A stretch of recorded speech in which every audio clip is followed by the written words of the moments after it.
Good morning, good afternoon, and good evening, ladies and gentlemen, whenever you're tuning on to this beautiful bus. My name is Lewan, along with Will Compton, who's not on the bus right now. This is episode 373 of Bussin With The Boys. Before we get into anything, I need you to do me a favor. I need you to subscribe to this podcast. Also, leave yourself a little comment. A lot of fun things to go over right now. We had our callback situations, our tier talks. Cam Jurgens came on. Why are those three things important? Because if you're a fan of this show, you have three opportunities to be featured on this show. Callbacks in the YouTube. Put a nice comment. If we like it, we love it because we read them all. We're going to show on next week's episode. Tier Talk on Twitter. Use hashtag Tier Talk. We will find those. The boys will print them off. We will talk about those at the end of the intro portion. Then finally, whenever we have a guest on, we're going to leave comments. Hey, what questions do you want to ask Cam? You guys did. We give them to Cam. He answered all of them.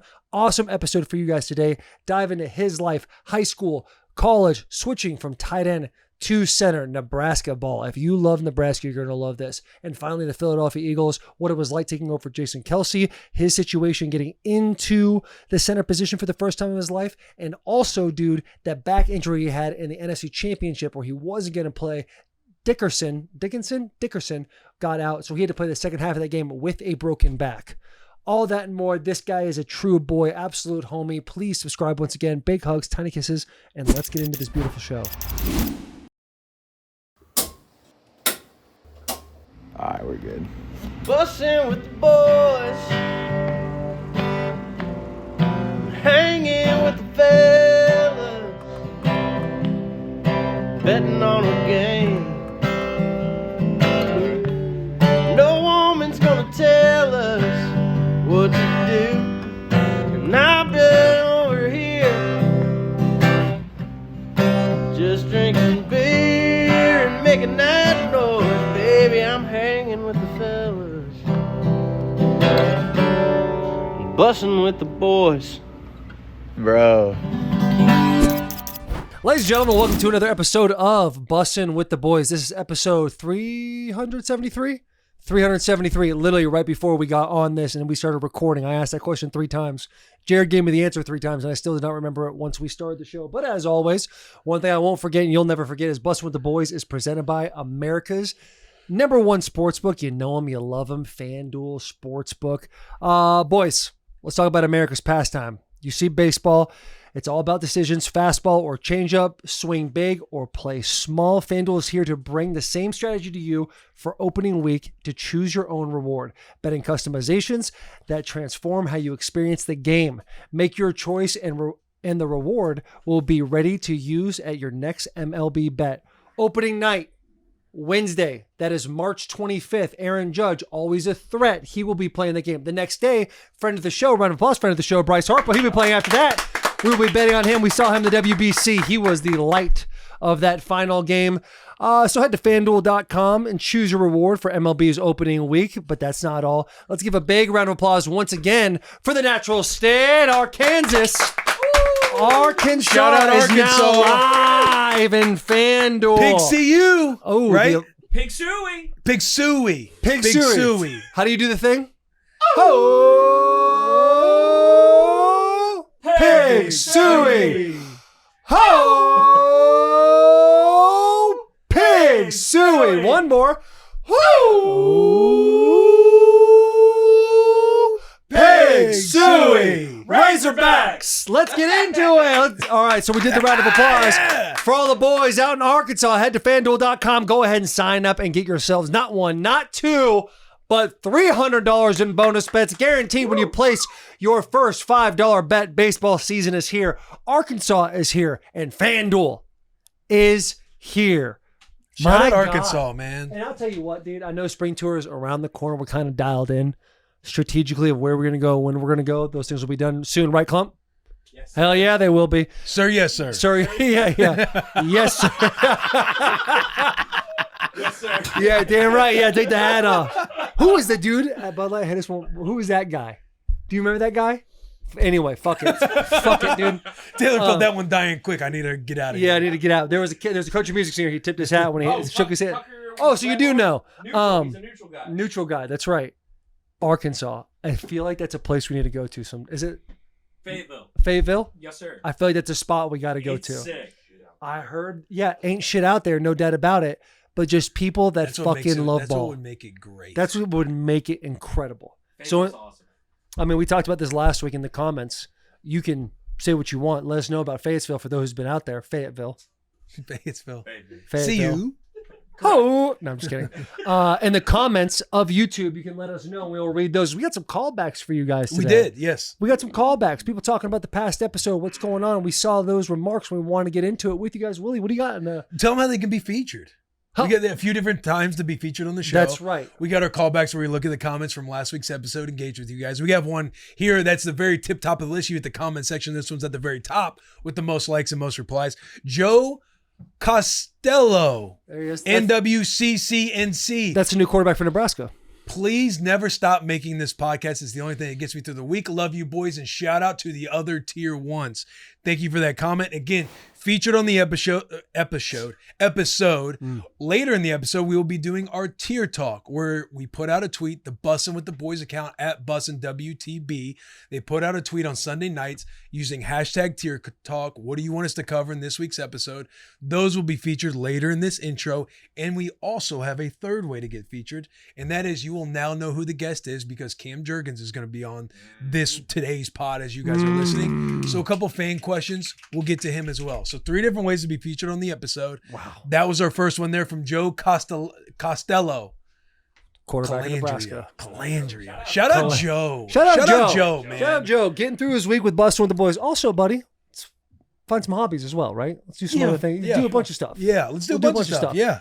Joe, let us know what you did this week to spice up your week other than Bussin' With The Boys. Let's get into And that, the tier ones dude. can talk about it. Yeah. Tier 1 community. Yeah. Tier 1 community. This one comes from Dub City 95. I woke up during labrum repair of my on my shoulder. I had a nerve block going, so I couldn't feel anything, but I heard the doctor say, uh-oh, someone's waking up, but not for long. Then I was back out. It was a weird experience. Luckily, no pain, though. So those of you remember the George Kittle episode, we talked about the scary people waking up in the middle of surgery, but they're paralyzed. They can't move. And the stat was like 1 out of 1,000. Which is insane. Insane. That actually happens. Not like a high percentage, but one that's like you pause. Yeah. You think 1 in a million. You think 1 in multiple millions, to be honest. Yeah. I'm thinking like this has happened 3 times in the history of the world. Yeah. And it's just the fact that people wake up during that, like anytime any of us go through anesthesia, hopefully we don't. We never have to go through that. But it sounds like he had a great doc. Says, uh-oh, somebody wakey. Yeah. Doc's starting to understand the situation. Wakey wakesy, hands off Snakey. We know that, Look at that little piece down there. Ouchie Heart Dave, my father, he had open heart surgery just a few weeks ago. He's doing great. Don't worry. He's fine.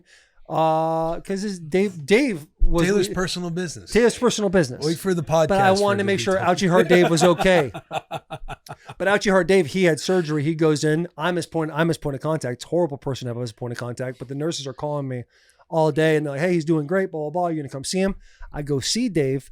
11 p.m. that night, they call me and say, hey, got something going on, some blood just kind of matriculating out of his heart, not in the right spots. We're going to go back in for surgery. And I had him with like, hey, how should we be like concerned? Like really concerned? She's like, I put it at a 3 out of 10. I was like, is this like, cause I'm the son or is this a real 3? She says it's a real 3. Long story short, Dave's completely fine. But Dave told me after the surgery and everything, his first text to me was, dude, I fucking felt everything. He said he remembers being put on, like they're like 1, 2, 3, slam his ass on the table, and they started going. He's like, dude, I legit felt stuff, and then eventually I fell back asleep. But how fucking nuts is that? How crazy is that? So fucked. Was Anyway, his eyes open? no, I don't know. They have like with open Sorry, heart I have surgery. questions. You got a breathing tube. You got a breathing tube in. The whole thing. I showed you the photo. Yeah, you did. You took a crazy photo. I showed that, dude. Dude, I literally, because of anesthesia. So if you're watching on YouTube, you saw the position. We'll just make it. Can you make it one more time? Should we just put the photo? No, dude, no. That was a photo I took to literally show Dave because Dave was like, "Did you come see me?" I'm like, "Yeah, I came and saw you." And there's a selfie photo of me. Dave is here's Dave. Think stuff face. He's out. Everything. Here's Dave. Like just like a corpse essentially. And I go to see him that Monday, and the nurse is in there. I'm so uncomfortable. We're waking up now. It's been a couple hours. We had to give him an extra dose. And he like starts to wake up, and you can tell he's in panic. And you see your old man like this, and you're like, oh, fuck, dude. Go back to sleep. Go back to sleep. Yeah, like, can I leave the room? Like, he's fine. He's fine. And they kind of leave, and I'm like, I start to walk out the room, and I hit my dad with a little selfie, just because I knew he would remember. Yeah. And so when he's like, "Did you come and see me?" Yes, Dave, I came and saw you. He's asked me multiple Here's the times. evidence. Here's the evidence. I want you to know I did come and see you. Just trying to be a good son, dude. Just trying to be a good son. We got another one here from Quarp 98. I think this was your analysis. Right here. Well, this was our analysis, and this is true basketball analysis. Yeah. If you're good at basketball and you shoot it in the hoop consistently, you will win games. It's just a top tier analysis from the guy. Corp is correct. Corp 98, he is correct in that. If you listen, Sweet 16 is coming up this Thursday. We're all excited about it. It's incredible to see that not only Michigan, but also Nebraska, who before March Madness tournament was 0-8 all time in the tournament. They've now won 2 games. They've put themselves in the Sweet 16 against Iowa. The battle of the border is taking place again. So if Michigan and Nebraska, stick with me here, boys, because this might get a little deep. We got to go to the championship. If Michigan and Nebraska put the ball in the hoop more consistently than Alabama and Iowa, they will win the game. Clip it. Just know I called it first. Whoever scores more will win. That's great. And I just want to know your feelings about Iowa and Nebraska. Oh, the buddy, rivalry. This is Having Kittle on last week. Before we get into it, there's Mark Hughes, 73-93. Troy's upsetting Nebraska. All right, that take didn't work out well 6 days ago. Shoot or shoot though. Bro, But it's got to go in the hoop. This is all time. I don't think nobody predicted this, but I saw a tweet last night, and I think it related perfectly. And I'll try and find the tweet, but the guy essentially said he posted, "This is like when 2 travel baseball teams, go to the big show. They're out in the country, going everywhere, all around, and then you find out you're playing the team that grew up just across the street from you." This obviously is everything, but I'm fired up because Kevin's Natural Food Clean Take. Love Kevin's Natural Foods. Kevin's We Natural love Food. Kevin's Natural Foods. Foods. Kevin's Natural Foods. I Right. love all their foods. Because you can eat more Love than all one. Kevin's Natural They have Foods. all of them. They have a bunch of different varieties. But my clean take is this Nebraska-Iowa matchup in March Madness for the Sweet 16 will be in the realm. This is a realm matchup of that you would see with Duke and North Carolina. As far as, dude, they're going to make so much, like, the attention that's going to be on this game. Do you know what I'm trying to say? I know. Hold on. Like, I'm not I saying know what you're trying I'm to not say. saying Nebraska and Iowa are blue bloods in college basketball in any form or fashion. I'm not saying that Because you said they're North elite. Carolina and Duke, and that probably Yeah. rose some eyebrows. Rose some eyebrows. But as far as like that rivalry, if they match up in one of these massive games, it's like, everybody's like, oh, this is the rivalry of college basketball. Everybody's going to be tuned in. Everybody's going to be fired up. The environment is going to be crazy. Nebraska, Iowa is such a sneaky matchup for college basketball and March Madness. March Madness had no clue that they needed this matchup. Like, they will live in that realm of Right. notoriety, just juice in the environment, and just the overall rivalry between these two states. Like, these two states are thinking about nothing else other than beating each other right now. Not in like they own us in football. Like, this is just like Nebraska fans are so fucking happy that Iowa beat Florida. And now that Iowa is facing up Nebraska, like, this is, everybody is trying to get tickets. Like, everybody's going to be tuned into this game. This is what the Midwest prayed for. Nationally, they don't know it, but this is what they needed. When the naughty, the deep state of college basketball, were saying, like, what were the best matchups we could possibly ask for? This never crossed it. But There's now they're a- seeing it. They're like, okay, we got something here. Yes. The ratings, I don't know how the population of Iowa and Nebraska work, what the numbers are there. They are considered flyover states. Those ratings are going to be through the roof Yeah. for this specific game. Like, as the Deep State March Madness committee sitting there and they're trying to, if say this was, they were placing, hey, these are the matchups that should happen. Referees, make sure these matchups happen. There's a Liam Bluntman from Barstool sitting in the corner being like, you guys need to get Iowa, Nebraska. And then people laughed. They Matched up. scoffed. They at him. laughed. They scoffed. Yes. There's like, who let him in the room today? It's like, no. Yeah. Hey, bring him back Hey, in the who's room. that creepy dude in the corner? Right. Exactly. Got some weird energy about him. Yeah. Got some quiet kid energy and high school vibes, if you know what I mean. Yeah. Yeah. And that kid's going to be right. Can I tell you your Kevin's Natural Foods clean take? at first I felt like I was like at a 5-star French restaurant, and their waiter comes up and he's very proper and he kind of explains the specials and he says, "This is fantastic," but he uses a bunch of words you don't really know. So you're kind of taking his word for it at first, but you don't know if it's going to actually be delicious. And they bring that plate out. Well, you served me through the process of breaking down your Kevin's Natural Foods clean take.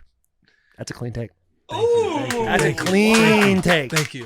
Wow. Good work, dude. Because obviously I have bias. I'm a big Nebraska sicko. Mostly Nebraska football sicko. You're a Nebraska surprise, sicko. sue me. Yeah. Nebraska. But Yeah. when Iowa pulled that off, I had a full tweet written out for when it seemed like we're going to lose because it's Florida. It's like they're a 1 seed. They're the We talked reigning about it, national yeah. champions. I'm just thinking Florida's going to win the game. I had a full tweet mapped out, ready to hit send. And when they hit it and then Florida ended up missing in the last couple seconds, like, bro, I'm like, this is like fucking Christmas that we have this matchup of Nebraska and Iowa. Who do you guys have if you guys beat Iowa? When you guys beat Iowa? Let's just play the game when you beat Iowa. It'll probably be Houston. Good ball club. Good ball club. You thought it would probably be Florida. Who's Houston playing? Don't matter.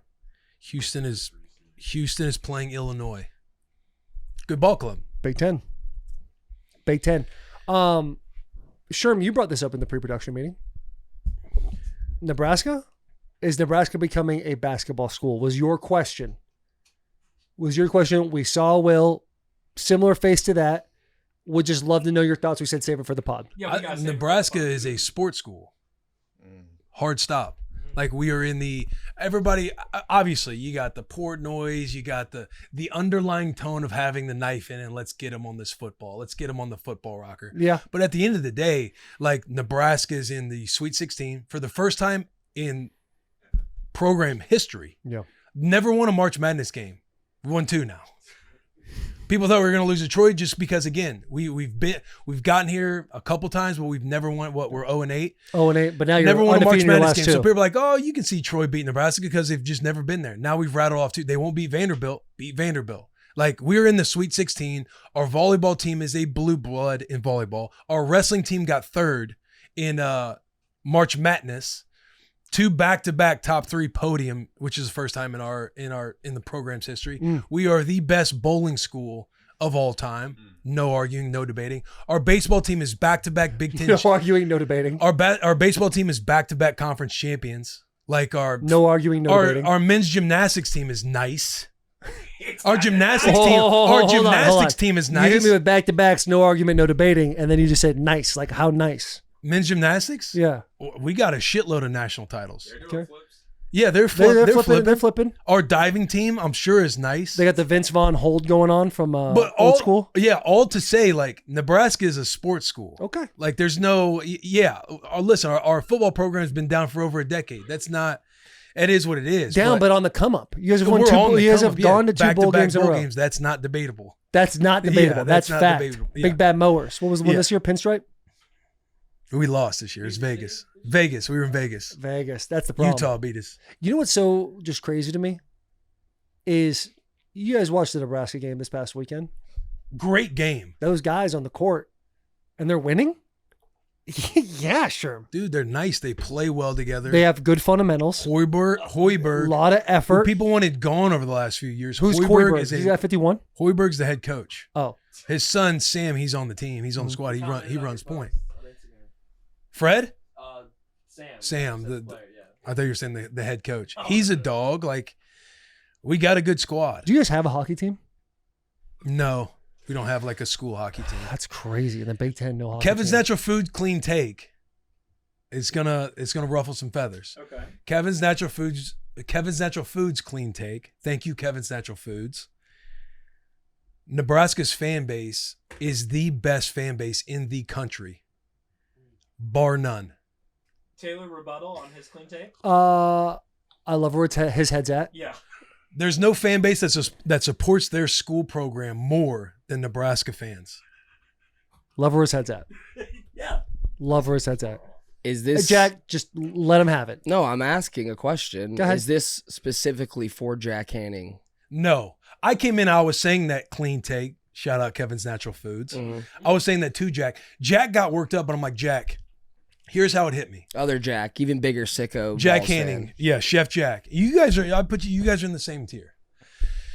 But I'm like, it hit me the other night because, again, it's not like I watch college basketball all year round. It's not like I'm watching the Nebrasketball and the Cornhuskers all year round. But obviously I'm watching them in March Madness, supporting my school. But seeing all of the love, seeing the national media and everybody else kind of like take awe in how Nebraska fans travel. In my brain, I'm like, yeah, we all know this. But seeing everybody else kind of get introduced to it on the basketball level, because we've never been a good basketball team. We pack out and sell out everything. Like, again, when you look at the women's volleyball team, biggest crowd in women's sports history was at Memorial Stadium, over 90,000 people watching that game. Anytime our team is like going far in the tournament, like, we Nebraska fans support their programs the most because they travel the best. They're everywhere in the country. They're scattered everywhere. There's no other school. There's no other competing school. There's no competing pro teams. There's nothing except the University of Nebraska. And when Chef was getting worked up, because Jeff is a sicko Tennessee Vols fan. Tennessee Vols fans. Let him cook. All right, just let him go. When he's getting worked up, I'm like, bro, Tennessee Vol fans are awesome. They're unreal. They're nice. Like, they are elite.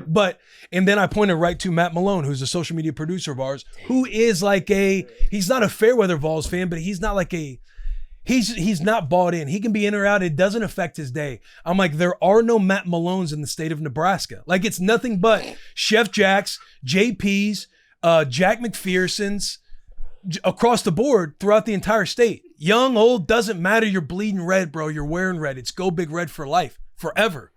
No matter what. There is no tomorrow. There is no tomorrow. Yeah, I agree with you. I can't argue that. There's a lot of different arguments to that. However, I love it. Give us one.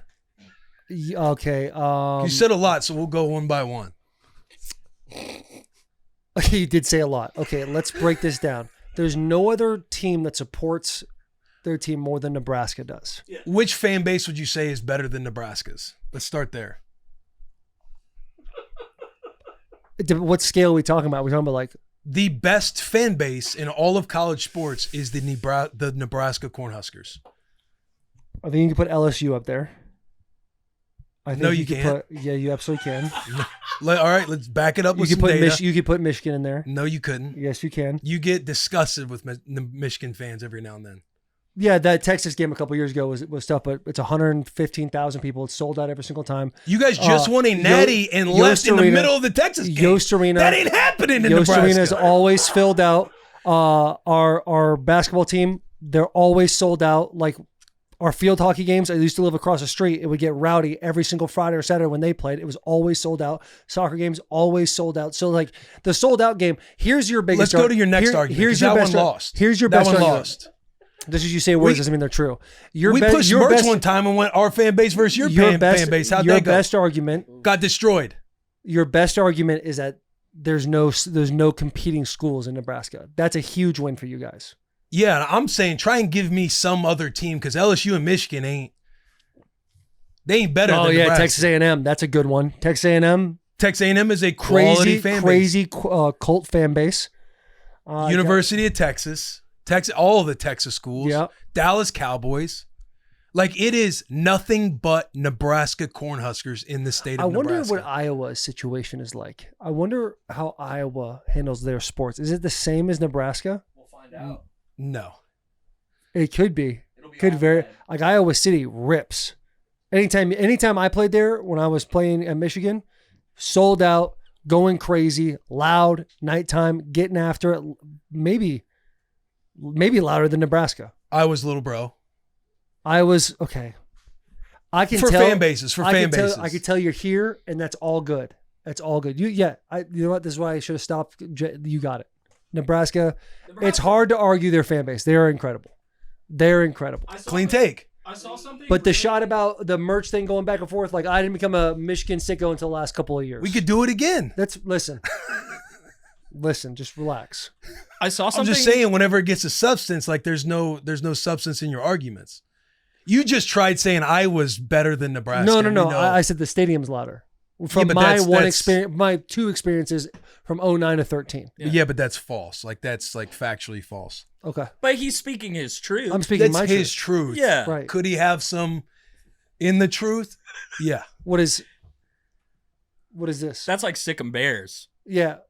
I wouldn't say Baylor's up there. No, I wouldn't say Baylor's up there. I wouldn't either. I wouldn't say TCU was up there. I wouldn't either. I did see something really disgusting and sad on Twitter over the weekend. I saw some Iowa fans, which Will has let us know, not the greatest people out there, drew a map of rivers that you can pee in Iowa that flow into the state of Nebraska. That is objectively funny.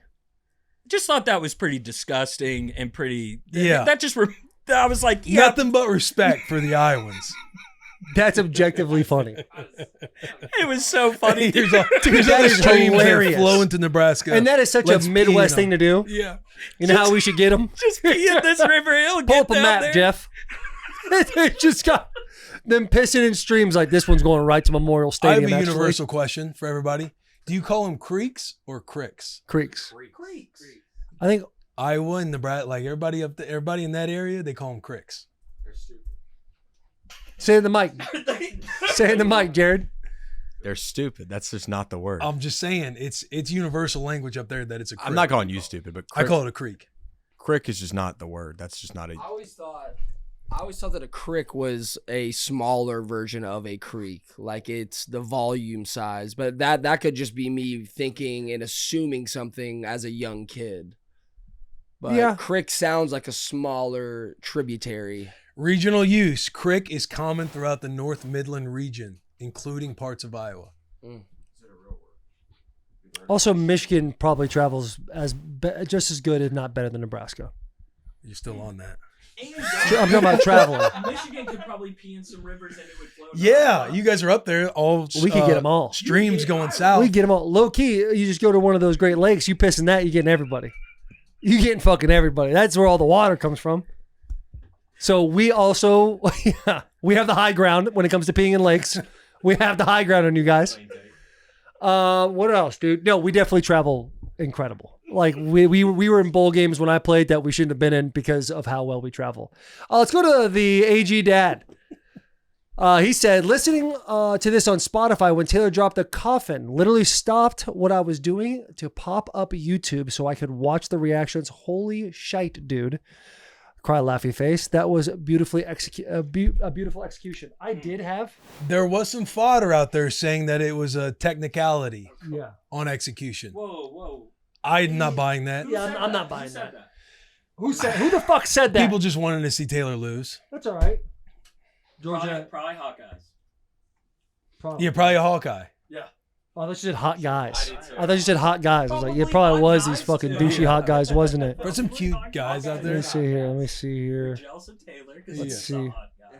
All you gotta do is watch the reaction. That's Yeah, the hook, line, and sinker. If you're getting like a little messed up because vowels were used incorrectly, you'll never be able to take that reaction from me, ever. The feeling, the hat off handshake, the handshakes in the back.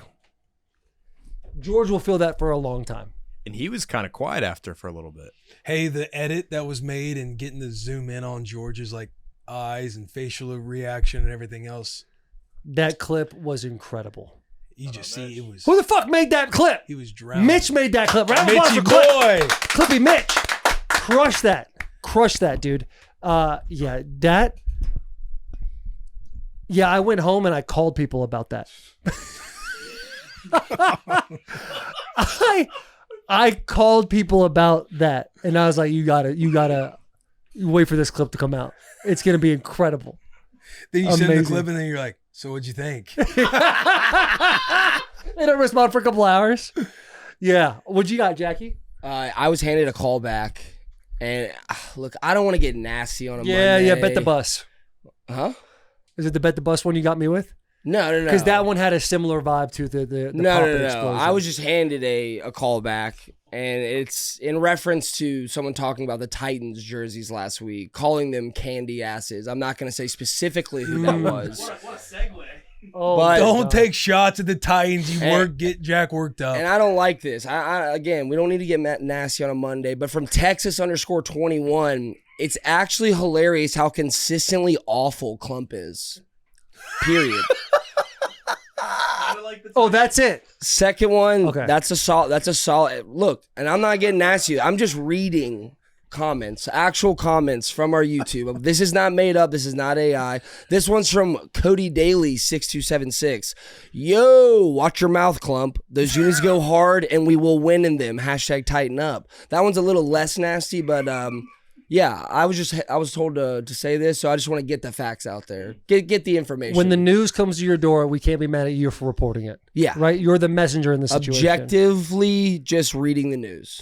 Clump Non-biased. is the king of horrible takes and baiting people. And that's not news. One of the best That's not ever. me reporting the news. That's my opinion. When it all shakes out, it'll go 50 Cent, Jeremy Clump, and Trolls. 50 Cent. Yeah, I mean, 50 Cent. I know. Jeremy Clump. Honestly, good that was a company. massive. That is great company. Yeah. Yeah. I think, is this the last callback we have? Final callback. Gerondo Martinez, Clay, George, Will, Delanie, and Taylor selfie from Applebee's will be elite. I love how Delanie's popped into that. I love that he is. You needed Delanie. You need a Delanie. Gotta have a Delanie. You guys in Nebraska, you have one Delanie. You needed Delanie, man. Gotta have a Delanie. We have to get absolutely bombed at Applebee's / Chili's. We've got to get bombed at one on a Tuesday. George's words. I think we need to make a social graphic where the fans vote, and we will do Applebee's versus Chili's, and then they can decide. I like that. Good. I like that. That's a good. That's My only hesitation, a lot of free shout outs to Applebee's and Chili's. Really? we've said it. We're still. pulling them Look up. how many times we've you're seen them. right. Maybe we switch it up, go to Old Charlie's. Who knows? Whatever happened to an Outback Steakhouse, huh? They're Or around. Buffalo, or Buffalo. Whatever happened to an Outback Hey, Steakhouse? Or Buffalo Wild Wings. A BWW. Dude, that is a great. Logan's. That is a great one. Right? Sneaky. Yeah, sneaky good. What about And good vibes. Not that the other ones Is there a aren't good vibes. Rainforest Cafe in the next 20 miles, like around I here? went to Rainforest Cafe this weekend, and it absolutely It is hits. holding up to the test of time. When your parents would say, "We're going to Rainforest Cafe," that 20, 30-minute drive might as well be 3 days long. You're so excited. The opportunity to see all those animatronic animals, it's We almost went for Valentine's Day dinner this year. for real. we had an 18-person reservation in Vegas at Rainforest Cafe, and it How truly was unbelievable. We had one server serving 18 guys, and she was crushing it. And the food was honestly very solid. Middle of the road, like you're not going to complain about it, but you're not going to go rave about it, but it did the job. And Rainforest Cafe, you're not going for the food. Yeah. You're going for the vibes. You're going for the atmosphere, the animatronic apes, and the rainstorms that just come out of nowhere. Out of nowhere. It's awesome. Dude, there's an aquarium restaurant at Opry Mills Mall. Also hits. Took my kids there. Food? Yikes. But we're not there for the food. We're there for the fun drinks. Was it Islands? Something Islands. There's another one that's similar to that. Grand Island? No, Onward. But yeah, we got some good options. Did you Because there's ca- one right off the highway, that Outback Steakhouse, right before you get on the highway by my old spot. Yeah. That might be the move right there. It's a good spot. an Outback guy. Dude, a bloomin' onion. Oh, yeah. A well-made bloomin' onion. And a bloomin' blonde. Come on. Yeah. Who has their own brew. Whoa. Oh, yeah. Get bombed at an Outback. I'm just saying, dude. Getting bombed in an Outback. Did you guys check out the Flag Football Classic by Fanatics? No, but I saw clips. I'll tell you what, it was a good time. It was a fun watch. Yeah, it was a fun watch. We were out at the pool.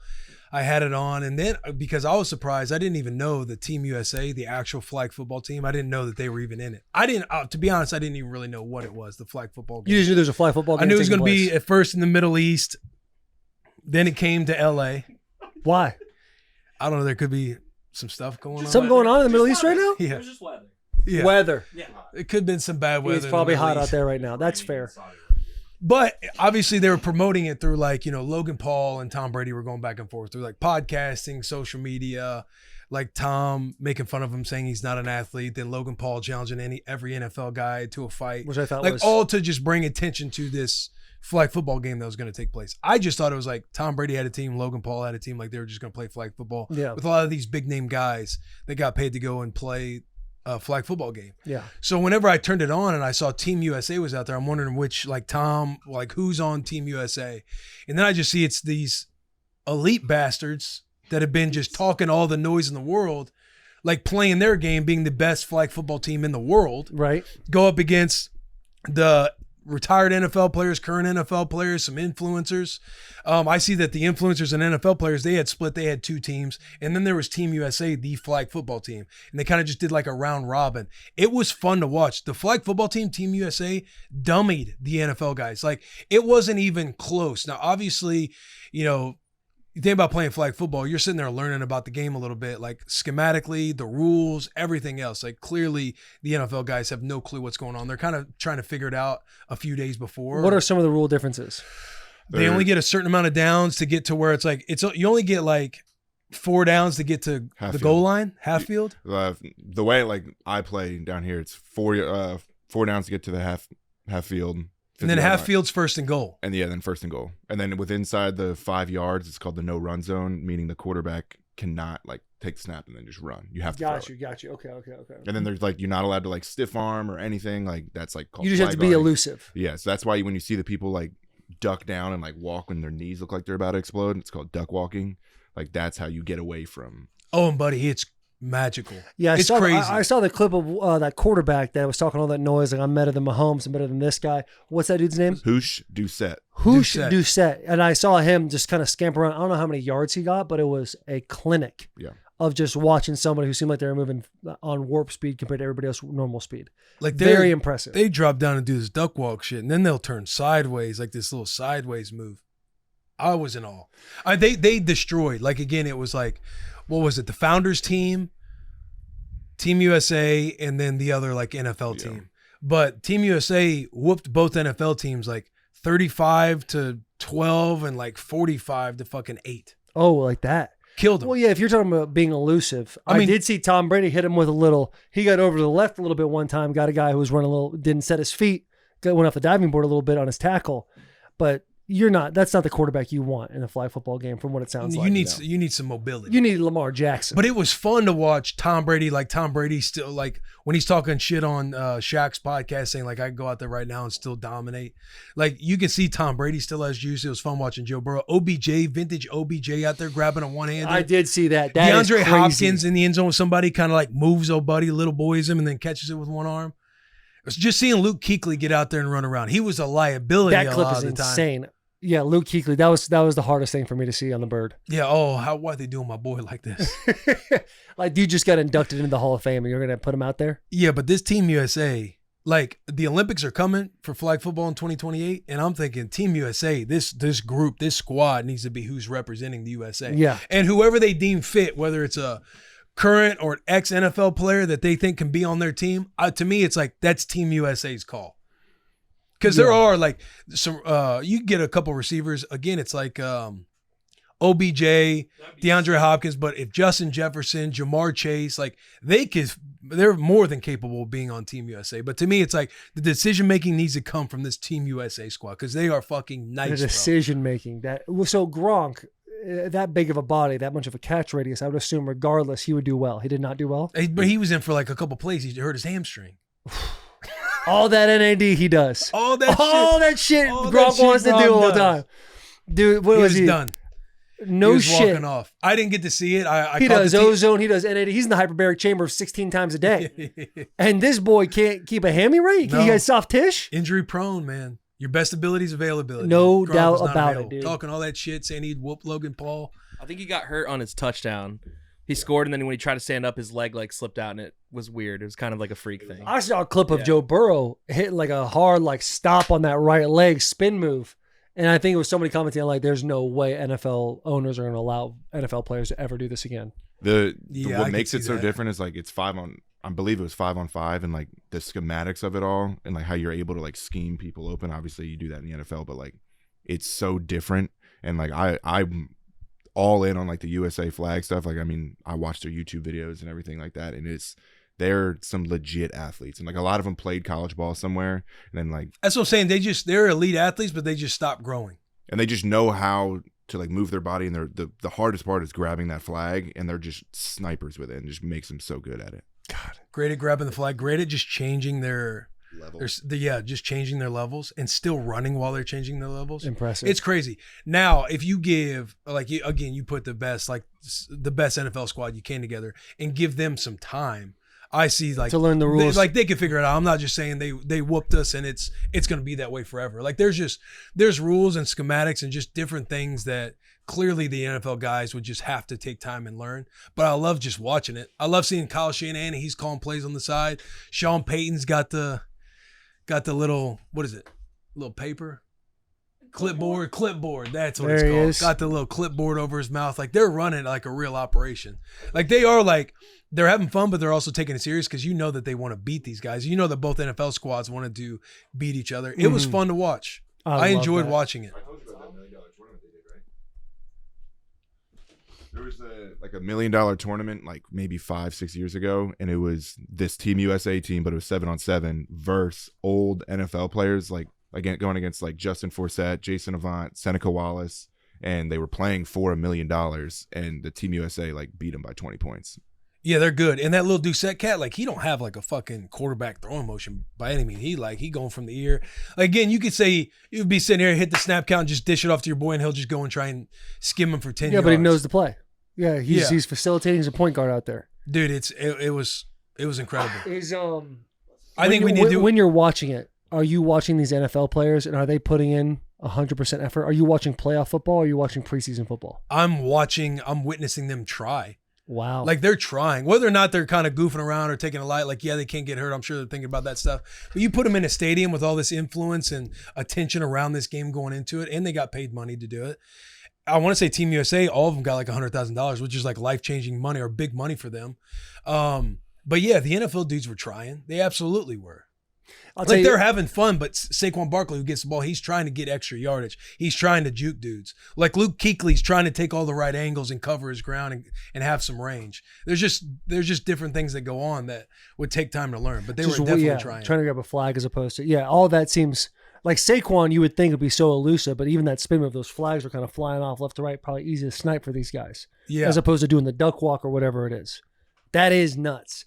The more I hear you guys talk about this, the more I'm sick to my stomach that Bussin With The Boys wasn't out there. Yeah, all that firepower, all those people, all the opportunities we could have had. Yeah. There's a part of me watching being like, we should be out there. But also it's like, again, thinking about the Olympics, having flag football in 2028, like it's just, how can we grow this game? Because I enjoyed watching it. It's like that. A Bussin With The Boys tourney. Host it. I mean, yeah, that'd be fun. Pretty sweet. Sounds like a lot of work. Need a project manager. Need an events somebody to take that on coordinator. for us. Yeah, no doubt. Should we get into some tier talk? These fans, they're beaming. Yeah, They because were talking. Jurgy, he'll be here in what, 10 minutes? Yes, sir.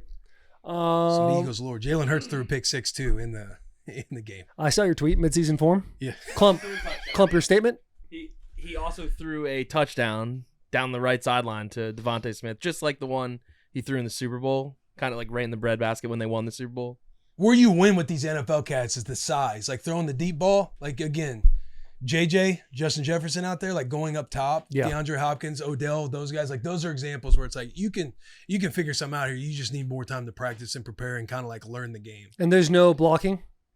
No blocking. Okay, so you can't even. You'll get called for a holding call. Don't respect it, bro. If you say you miss a flag and I just get you like this, they'll throw a flag and it'll be a holding call. Like, it's pretty. Oh, it's precise. You got to be a sharpshooter.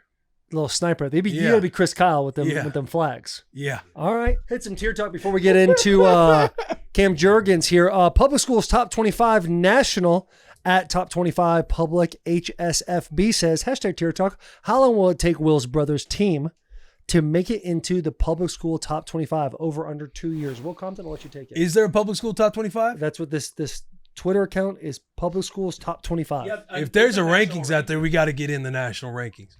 I got to be careful. Well, you got like IMG in there. You got Bishop Gorman. You got like a bunch of Bishop Gorman's the fake school, isn't it? No, you're right. That's Okay, yeah. I always mess up the fake school in that one. But there's some like heavy fucking hitters in there. Heavy hitters. Got to be careful. De La Salle, they're always in that thing. Chaparral, Loki, we were in it for a minute. Like it was after I left, but just letting you know. I can't be out there putting too much expectation out there. You know what I mean? Let's win a state. Because even last week when I'm saying, we've been lax, we've been to the corners, we've been in the semis, we've made an appearance in the state championship back in '97. I had my face painted. I was a young little boy, about 8 years old. Face painted NC on my face, went to the dome, Edward Jones Dome when the Rams had a team. But I said that last week. the old head ball coach was under my tweet saying there's a lot that goes into like winning games. I feel like hang on. What I'm saying is I felt like I was saying something and kind of talking to White and be like, we've been so lax and we don't care about years past. Like, how are we going to go and win a state title? And I feel like my old ball coach, Coach Jones, shout out Coach Jones. I love Coach Jones. I feel like he might have took it a little personal. No doubt. Yeah. Because the way you were talking, if I'm the guy that was there for multiple decades, it sounds like. Yeah. I would take what you said personal. Coach Jones was our O-line coach when I was in high school. Right. We went undefeated. He cried. Like he bleeds blue and gold. Yeah. So when I saw his comment under my tweet when I was kind of hyping Wyatt and kind of like doing the whole theatrics thing with Wyatt, he was like, there's a ton that goes into being all lax. And I'm like, hey, listen, I'm just trying to hype You didn't mean it like that. I'm trying to hype up Coach Compton. Right. So over under 2 years to be top 25. Listen, I'm not going to sit here and talk expectations. I don't want to put my foot in my mouth. You put yourself in a catch-22 kind of. Well, because we can go win a state title, and I expect that, like, hey, if you want to do this and you want to do this job for real, you got to think long-term about this to go and get a state title. Like, why not? Why not you? Why not this squad? Why not Bonne Terre, Missouri? Right. So that's kind of like my advice to Wyatt, like kind of the hype there. But as far as like being out in front, we're going to whoop everybody's ass. We're going to be in the top 25. We're going to be this and that. I have no clue what kind of ball club he's got. Because now you're playing in the high school bulletin board material area. Yeah. So for you, I get the line you're trying to walk right now. You were just so far on one side last week. Now I'm like, expectation to be top 25. You're like, we don't want to do expectation. You're basically hit me with the Wyatt. That'd be cool. Because with Wyatt, I'm starting with the why, the vision, and everything else. Here, I'm more so just talking the end result. Foundation. What I expect. Versus looking downfield too much. There it is. Yeah. Let's build a good foundation. Yeah. Let's build a good foundation. I got one here from Dick Richard. Rich A, Rich_LMN on X. Hypoth, with the new NFL player jersey number rules, what single-digit number would Will Compton choose to wear? And if Taylor Lewan played for a team where 77 was retired, what would be his choice? If I had a single-digit number, probably 5. 5 is cool. I love 5. I loved 7 because of Michael Vick. And then when Tyrod Taylor was coming through the ranks and he was a dog, he was number 5 at Virginia Tech.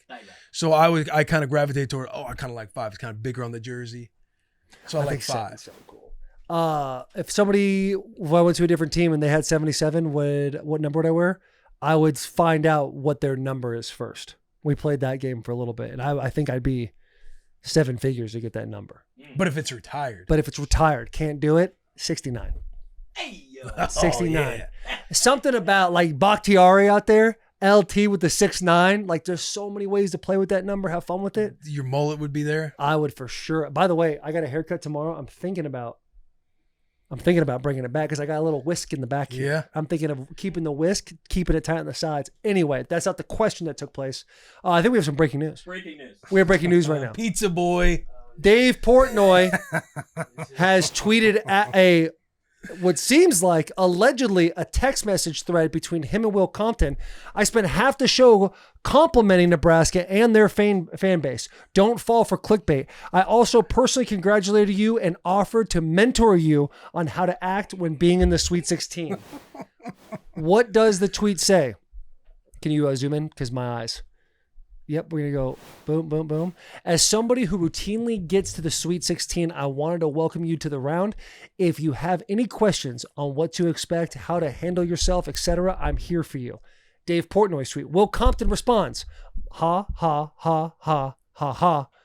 Bro, this is crazy.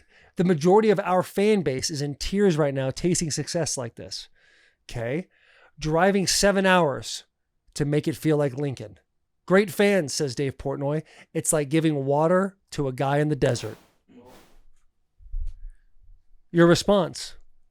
He's right. I mean, what the response to what? You called him a pizza boy. He said he just turned 67 in a prior tweet, which Jared Beeman is now because he's going off on Lincoln. Like they got nothing out there. They got nothing to root for. Which is what you said earlier in the show.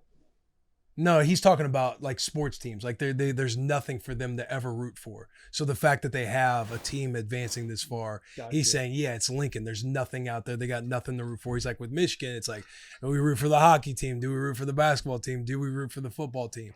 So he's kind of like, he's doing the whole where he stabs the fan base, but also gives them a hug.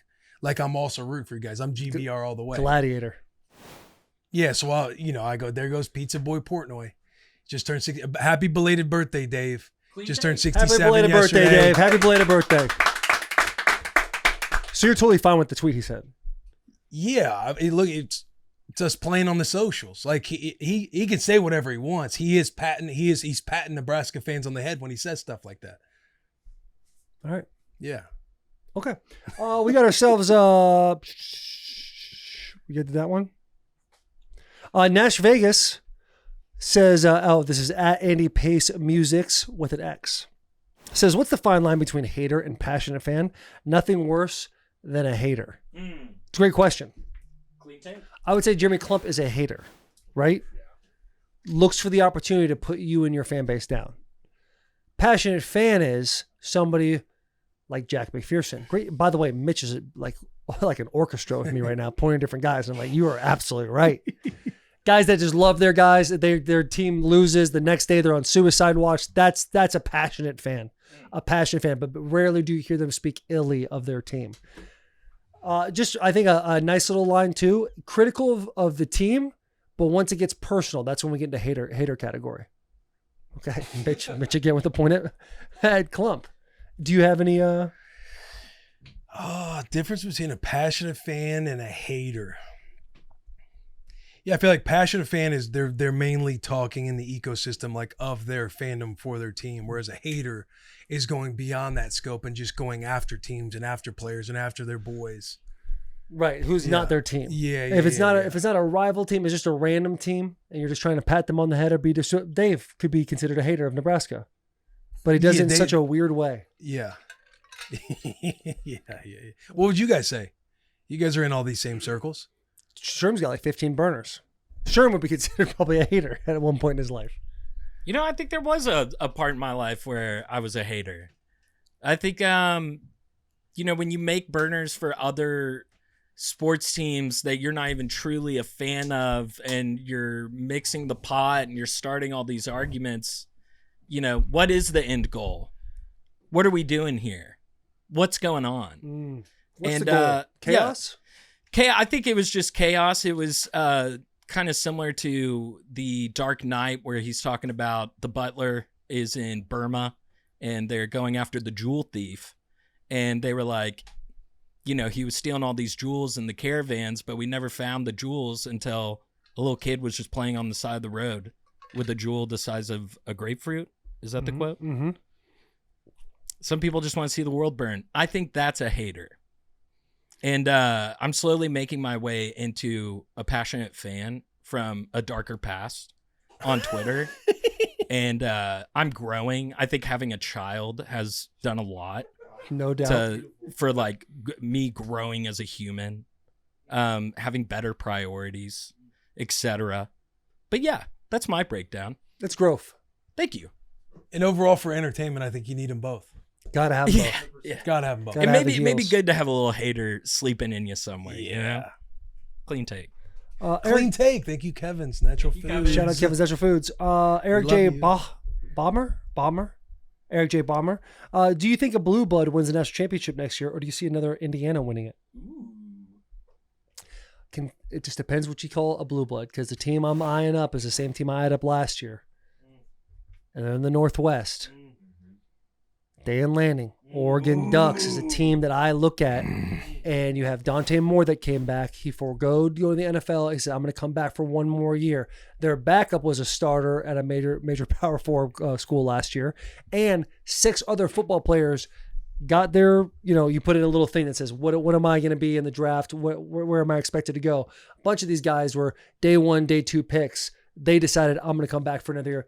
Feels very much like the 2023 Michigan Wolverines, where a bunch of guys come back. Feels like a team of destiny type of situation. Obviously, Dan Lanning, friend of the show.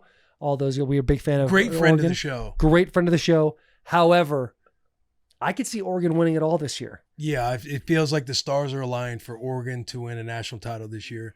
The fan base deserves it. Their fan base rips. Their players are bought in. You got to look at Lanning if they don't get it done this year. So hold on. Hey, hold on. Lanning has got there's early whispers, and this is by Josh Pate. Early whispers about Lanning having a James Franklin-esque narrative behind him. Early whispers. You don't want to be Danny Franklin. You don't want to be Danny Franklin. Winning the big one. Yeah, that You've being gotten said, there a couple years being highly ranked. You got all your boys back. Yeah. Great athletes, great players. You got the fan base rallied behind you. We got to get over the hump. Got to get over the hump. And it starts at the top. Starts at the top. And who's the top? Dan Lanning. Phil Knight, then Dan Lanning. Yeah. Yes, absolutely. Well, Phil Knight ain't going nowhere. He ain't, well, hopefully. I'm not calling for his head. It's not calling for his head. This is if I'm in a room. If Dan Lanning was on the bus, I bet, hey, you got to get it right this year. And if Dan Lanning, Like, if Dan Lanning's watching this episode and he takes offense to Will Compton's comment, all that's saying to me is maybe you're not ready for the moment because you need that criticism. You need that you're back against the wall type of mentality. He talked about a keystone species when they played Ohio State. Like, are you actually going to be a keystone species? Yeah. Or are you going to be one of them bitches that go extinct? That's your choice. But you're the one that holds the keys to that situation. Yeah. I don't think he's got any Franklin in him. Listen. He's beaten Ohio. He's Saying beaten Dan Ohio Lanning's State. never had a Frank in him? He's beaten Ohio State. He's won the Big Ten championship against Penn State. Yes, he hasn't won like the bowl games and like the ones that matter. However, When Franklin he gets to that spot, it's a bad exit. This is a nasty exit. But the last 2 Franklin never years. even won those games against Ohio State. Never even I think he won I think maybe one Big Ten championship in like 6 tries. Franklin, that's up here. I don't think Lanning is anywhere close to that territory. So shut overall, I got if you, we're man. sitting here from the ball busting mentality, I'm calling for his head. 4, if people were taking that serious, I'm obviously not calling for like that's Hated seeing that backtrack. Hated seeing that backtrack. It's not a backtrack. Mitch made it seem like it was real. So I'm like, Yeah. okay, maybe he didn't see my laugh after I said the You're thing. a top 5 college football analyst. They're gonna something you say, they're gonna run with it. Look, he's got to fucking cash in or cash out. Right. You know what I'm saying? Got to know when to hold them, know when to fold them. Yeah. Got to know those things. And this year I'm saying push the chips in. Push them in the middle. Texas Tech for the Big 12. In the SEC, I kind of like LSU. I don't love LSU because of Lane Kiffin stuff. And it could truly be a wildfire at certain points and how much does that fire get out. But the RPO, Charlie Weiss Jr., the way they operate, Sam Levitt comes in, the aliens they have on both sides of the ball, their defense, if it does keep progressing the way it has the last 3 years, LSU. Gonna be nice. That RPO, dude, that RPO is Texas is another one. Sleeping on Arch Manning. That I don't think Arch Manning's not the person I'm sleeping on. Ooh, But who I'll are you take sleeping on. Keep your eye on. No, I'm just kidding. Let's get to Cam Jurgens, huh? Let's get to Cam Jurgens. Clean take. Clean take. Clean take. I'm not sleeping on Arch Manning. Clean take. Shout out Kevin's Natural Foods. Let's get into the episode with Cam Jurgens. I'm seeing right here. Need to wrap. Cam is here with a smiley face. Very great bedside manner there. That's phenomenal, Sherm. Let's get in this episode right now after we talk to you about Bud Light. We interrupt this interview with Cam Jurgens to bring you Form Energy. Form Energy delivers best-in-class taste with natural flavors and 0 sugar. Form Energy has natural caffeine derived from green tea and comes in a variety of flavors like Screamin' Freedom, Grape Smash, Blue Blitz, Orange Fury, and perfect for those who put in the work. So if you wake up early in the morning, get a workout in, put in a full day's worth of work, and still gives it your all when you come home, you are a Form Energy guy. Form Energy, we do the work. We're also brought to you by Neutral. Neutral tastes great, and it tastes so much better than anything else I've tried out there. Neutral is made with real vodka and real juice. Comes in a variety of flavors. Pineapple and lime are my 2 favorite, but we got 2 newcomers to the block, and that is peach and blueberry. Perfect for social occasions. Boys, when you bring this over, it's going to be a crowd pleaser, especially during like spring vacation, college basketball, or the holidays like St. Patty's or Mardi Gras. It's the perfect time of year to grab a 12-pack of Neutral for the game or grab a bucket deal in your favorite bar as your root on your team. Neutral, keep it tasty. Ooh, Willie boy, what you popping open? This is Olipop. Olipop is a new kind of soda that combines the classic soda taste with the benefits of a functional ingredient blend to support your digestive health. Olipop is reimagining soda with high fiber and low sugar. Get a free can of Olipop, buy any 2 cans of Olipop in store, and we'll pay you back for 1. It works on any flavor at any retailer. You can go to drinkolipop.com/BWTB. That's drinkolipop.com. drinklollipop.com/BWTB. It's sold online at the website drinklollipop.com or on Amazon and available in the soda aisle and with chilled beverages at thousands of retailers nationwide, including Walmart and Target. Shout out to Shirley Temple Olipop. Drink Olipop now. We love you. Back to this episode with Cam Jurgens. Ladies and gentlemen, this interview is brought to you by Bud Light. Bud Light is always brewed with 4 simple ingredients for a clean, crisp taste. Anything for a clean, crisp Bud Light. Bud Light is the official sponsor of the NFL Draft, UFC, which is now on Paramount Plus. Bud Light partners include Peyton Manning, George Kittle, Baker Mayfield, Emmitt Smith, Shane Gillis, Post Malone, Dustin Poirier, Bruce Buffer, by the way, voice of the UFC. Stock up now on Bud Light. Head to www.budlight.com/locator to find a store near you. Our guest today, Nebraska born. 4-star athlete in high school. Was a tight end. Asked to play center. A selfless individual gets scouted from the one and the only Jason Kelce to get drafted by the Philadelphia Eagles in his first year. Becomes a Super Bowl champion and now is it not one but a 2-time, multiple-time Pro Bowler. Let's give it up for Cam Jurgens. Beef jerky. Beef jerky. The family owns a cattle farm. Boy owns his own beef jerky. Those two go the same. Do you guys use your own cows for your beef jerky? We don't. Okay. Yeah. We don't have that big of a ranch. We probably have like 40 head of cattle. Okay. It's just a cow-calf operation. All right. Yeah. Explain to me a cow-calf operation. You just said it off the tip of your tongue like it was nothing. I don't know shit about that. You impregnate the cows. How do you do that? They have we got a couple bulls. Sometimes AI, artificial insemination. Yeah. A little different. Dude, then you sell off the calves every year to the sale barn. So you take babies from their moms Yes. and you give them to somebody else. Yeah. And then Hell yeah, dude. Hell yeah. They probably end up at your We're talking about that. Hey, wherever. Isn't the breeding process nuts? Yeah.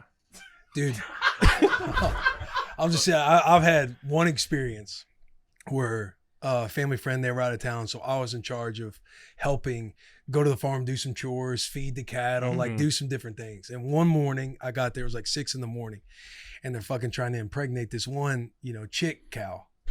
Yeah. And they brought this bull in, and they trapped the girl one. And then the bull, they're trying to get him all horned up and ready to go.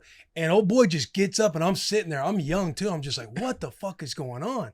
And they get it up like he's about to get on in there. And then they go in there and they slide this little condom on him. Fleshlight. Yeah, a little fleshlight on him. Pop. He's done. He's already done within seconds. Yeah. Pop it on, take it out, and that's how they got the sperm. Bro, have you? And I'm like, yo, that's the most fucking craziest thing have you I've not seen in my life. have you not seen the way they impregnate the cows, horses after, from what I've seen? Bro, so all the things you said, I grew up on like a small boarding ranch, but a couple ranches down, they would do like, the studs and all the things. They would bring the girl out, put her in a round pen, and they would take the stud out. The horse's name was Gangster Chick, by the way. Badass horse, reining horse. He'd walk out, he'd start to get horned up, start slapping that thing against his belly. Then you bring him up to like this pad. It's like a fake horse. And then you bring the girl over and he hops on the thing. You put the fleshlight on. He does his business in 2 seconds. But to get the girl pregnant, you put this glove on that's like up to your shoulder and you go inside, and then you take like a little tube and you put it in there, and it like goes through like this layer, correct? And then you syringe, you put it in there. You basically turkey base the girl. Videos of this, huh? No, I had to do this. Oh yeah. I had to do this. Oh, yeah. you bent shoulder Yes, all the bro. way in? Yes. Damn. Once. It was horrible. How was it? Kind of warm.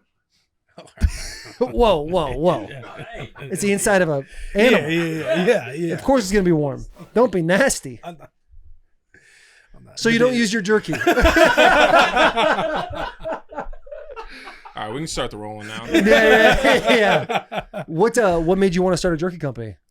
It all started in college with NIL. NIL started my last year of college. I'm thinking name, image, likeness. Nebraska gave us they wanted to make logos for us, and they asked like what I wanted for a logo, whatnot, and I'm like, well, everybody calls me Beef Jurgy, so do like a bowl, Beef Jurgy. And then I ended up starting to make t-shirts, because I'm thinking like NIL, you need to make like a product, build a brand, a business, and sell something. But I was so wrong, because these kids just get paid to play. And I'm like, what? So I built a business. So it was pretty Oh, that's sick. fucking awesome. And so I've been growing it That's ever the since. long game, though. Yeah, it's the long game. Yeah.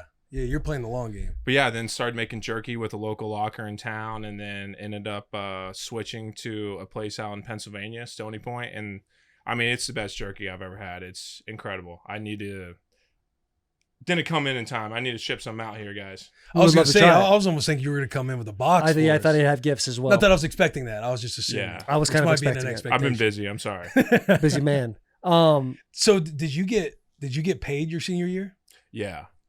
How much? Yeah. Probably like, I thought I was the richest man on earth. I think I got like 30 grand my last year. Shit. It was insane. Yeah. I was just telling these guys, like, it was so different my last year of college because, like, I didn't need to pregame and then go to the bars because I could afford buying beers at the bar. It was huge change. Huge. And now these guys are just getting Land Rovers and like hundreds or millions. And I'm like, bro, I was there at the wrong time. No doubt. What was your scholarship check? Your like freshman through junior year? The stipend, I don't know. It was probably like $1,200. That's pretty. That was up from like I was $850. Yeah. But you can make that go like as a college. Well, kid. Nebraska's cheap. Yeah. So that was a lot. I already thought I was living it. Yeah. Especially you keep costs low and you got several $100s left over. You feel like you're leftover is a crazy comment. You're coming up, but then you get 30 grand. Like you feel like you're operating in a whole different world. Now these kids are getting millions of dollars, millions and millions of dollars. Like backups are getting 6 figures. Yeah. Like out of high school. I don't understand it. Yeah. We would get $1,250 a month for our rent checks, and I think $500 went to rent immediately. So I had that like whatever $750 left, and I think after the first weekend I was like, oh, I got to make this $200 last the rest of the month. Never had new clothes. I was like, that weekend, Rick's, all those bars, just going out. That's when you thought you like that first weekend of the month. You feel like you're the man, and then you're back to poverty in a big way. Itching for that Scully check. Itching for the Scully check. check. The Scully check hits. When it hits, yeah. But this NIL thing, I couldn't imagine myself, my brain, 18 years old, making even $30,000. That would just. Did you see a lot of kids like freshmen coming in, making a lot of money, and just being like they're wild about it? No, I mean it was just that 1 year, so like hardly anybody was making money. Yeah. Like it was just deals. I remember I had to deal with this like farm equipment place in Nebraska. They sent me a box of like t-shirts and hats, and I got $100 for an Instagram post. I'm like, this is sick. Yeah. This is sick. Yeah. I was handing out koozies. Really? That's fucking awesome. Because then you envy the kids who got the Pell Grant. They get that at semester. You'd be like, fuck, man. They got $5,000. Yeah. I remember one year I got $1,800, and I was like, both semesters. Yeah. It was a game changer. That Dave Ramsey program. Yeah, envelope system. 1-1-1. Yeah, I was envelope system. And you take those summer classes so you can get those summer checks too. Yeah. Did you ever work a summer job? Like I ripped Sid Dillon every summer. Really? Yeah, with Tim Pieper. No, I did not. Yeah. You got to get those summer jobs, bro. You were sleeping. I was trying to get a job at sleep at the wheel at a golf course in town just to get some free golf, but I was just golfing too much to do it. Dude, what was it like for you being a tight end and going to Nebraska and being asked to play center? That was weird. It was weird because I first get to in college or high school my last year, ended up breaking my leg and dislocating my ankle, so I was on crutches for like 4 months, and so I was probably like 230, 240. But then when I got to Nebraska, I was like 270. So I was just like, I ballooned up in a few months there. Country boy. And then I get there and go throughout like summer, spring ball and everything, like trying to get ready for the season. Everything's tied in. And then I think like the week before the first game, Frost sat me down and he was like, hey, what does it mean to play for Nebraska? For you. I'm like, oh shit, I'm moving the D line or something. And then he's like, hang on, did you have a rough training camp? No, dude, I was balling. You know, like really? I mean, I wasn't catching many balls, so like I was just blocking dudes. And yeah, he just he's like, we want you at center next year. What do you think about that? I'm like, I'm gonna have to get back to you on that. Thinking like, all right, maybe I just need to get faster. I think 2 weeks later, I was like, dropped 20 pounds just like that. I'm like, maybe I just need to get a little faster. Maybe I'm not fast enough. And you took week you took 4, that convo to heart. You're like, okay, I gotta I got to trim some weight. I got to prove to them that, no, I don't need to go to center. Yeah. And then like week 4, I came in the morning and they're like, hey, you're in the O-line room for meetings this morning. I'm like, all right, I guess. No shit. And I just went in like and just locked in and did everything I could, like trying to learn how to be an O-lineman. And long process. I mean, it's just so different than everything. Yeah. So it was a lot of bumps in the road getting there. And transition, started doing O-line, but then I was still like traveling as a tight end that first year. So I practiced with like scout team O-line. They'd have me at center and like I couldn't snap a ball. So I would just have like a foam ball just snapping it. And just learning how to do all that. And then I think I broke my foot like midway through the year. So then I was out the rest of the season. And so like I was just lifting and drinking protein just every day. All day, every day. I think I gained like 40 pounds in 2 months, just right back up, got up like 270. And then I was just moving, you know, and then getting ready for like summer ball, trying to learn how to be an O-lineman. Like, dude, I couldn't get my second foot down to like save my life. You know, like I was just like long strides everywhere I was going. So tough to like pick that up, especially and at center. out. And then get to like summer, right before fall camp, I break my other foot. And so what's with your feet and ankle? Feet, dog. Yeah. And then ended up like redoing another one. So like I didn't really practice at all, like at center. Like I was just on the sideline learning. I might have had like less than 10 healthy practices at center trying to learn. And then I started the first game of the year, like with hardly any practice or like knowing what I'm doing. And I think we were playing Southern Alabama, and I'm still learning everything. Like I got no idea what's going on. They're just throwing me into the fire. I'm learning as I go. You're just finishing through the whistle. Yeah, I'm just playing hard. Yeah. I'm just doing everything I can that I know how to do.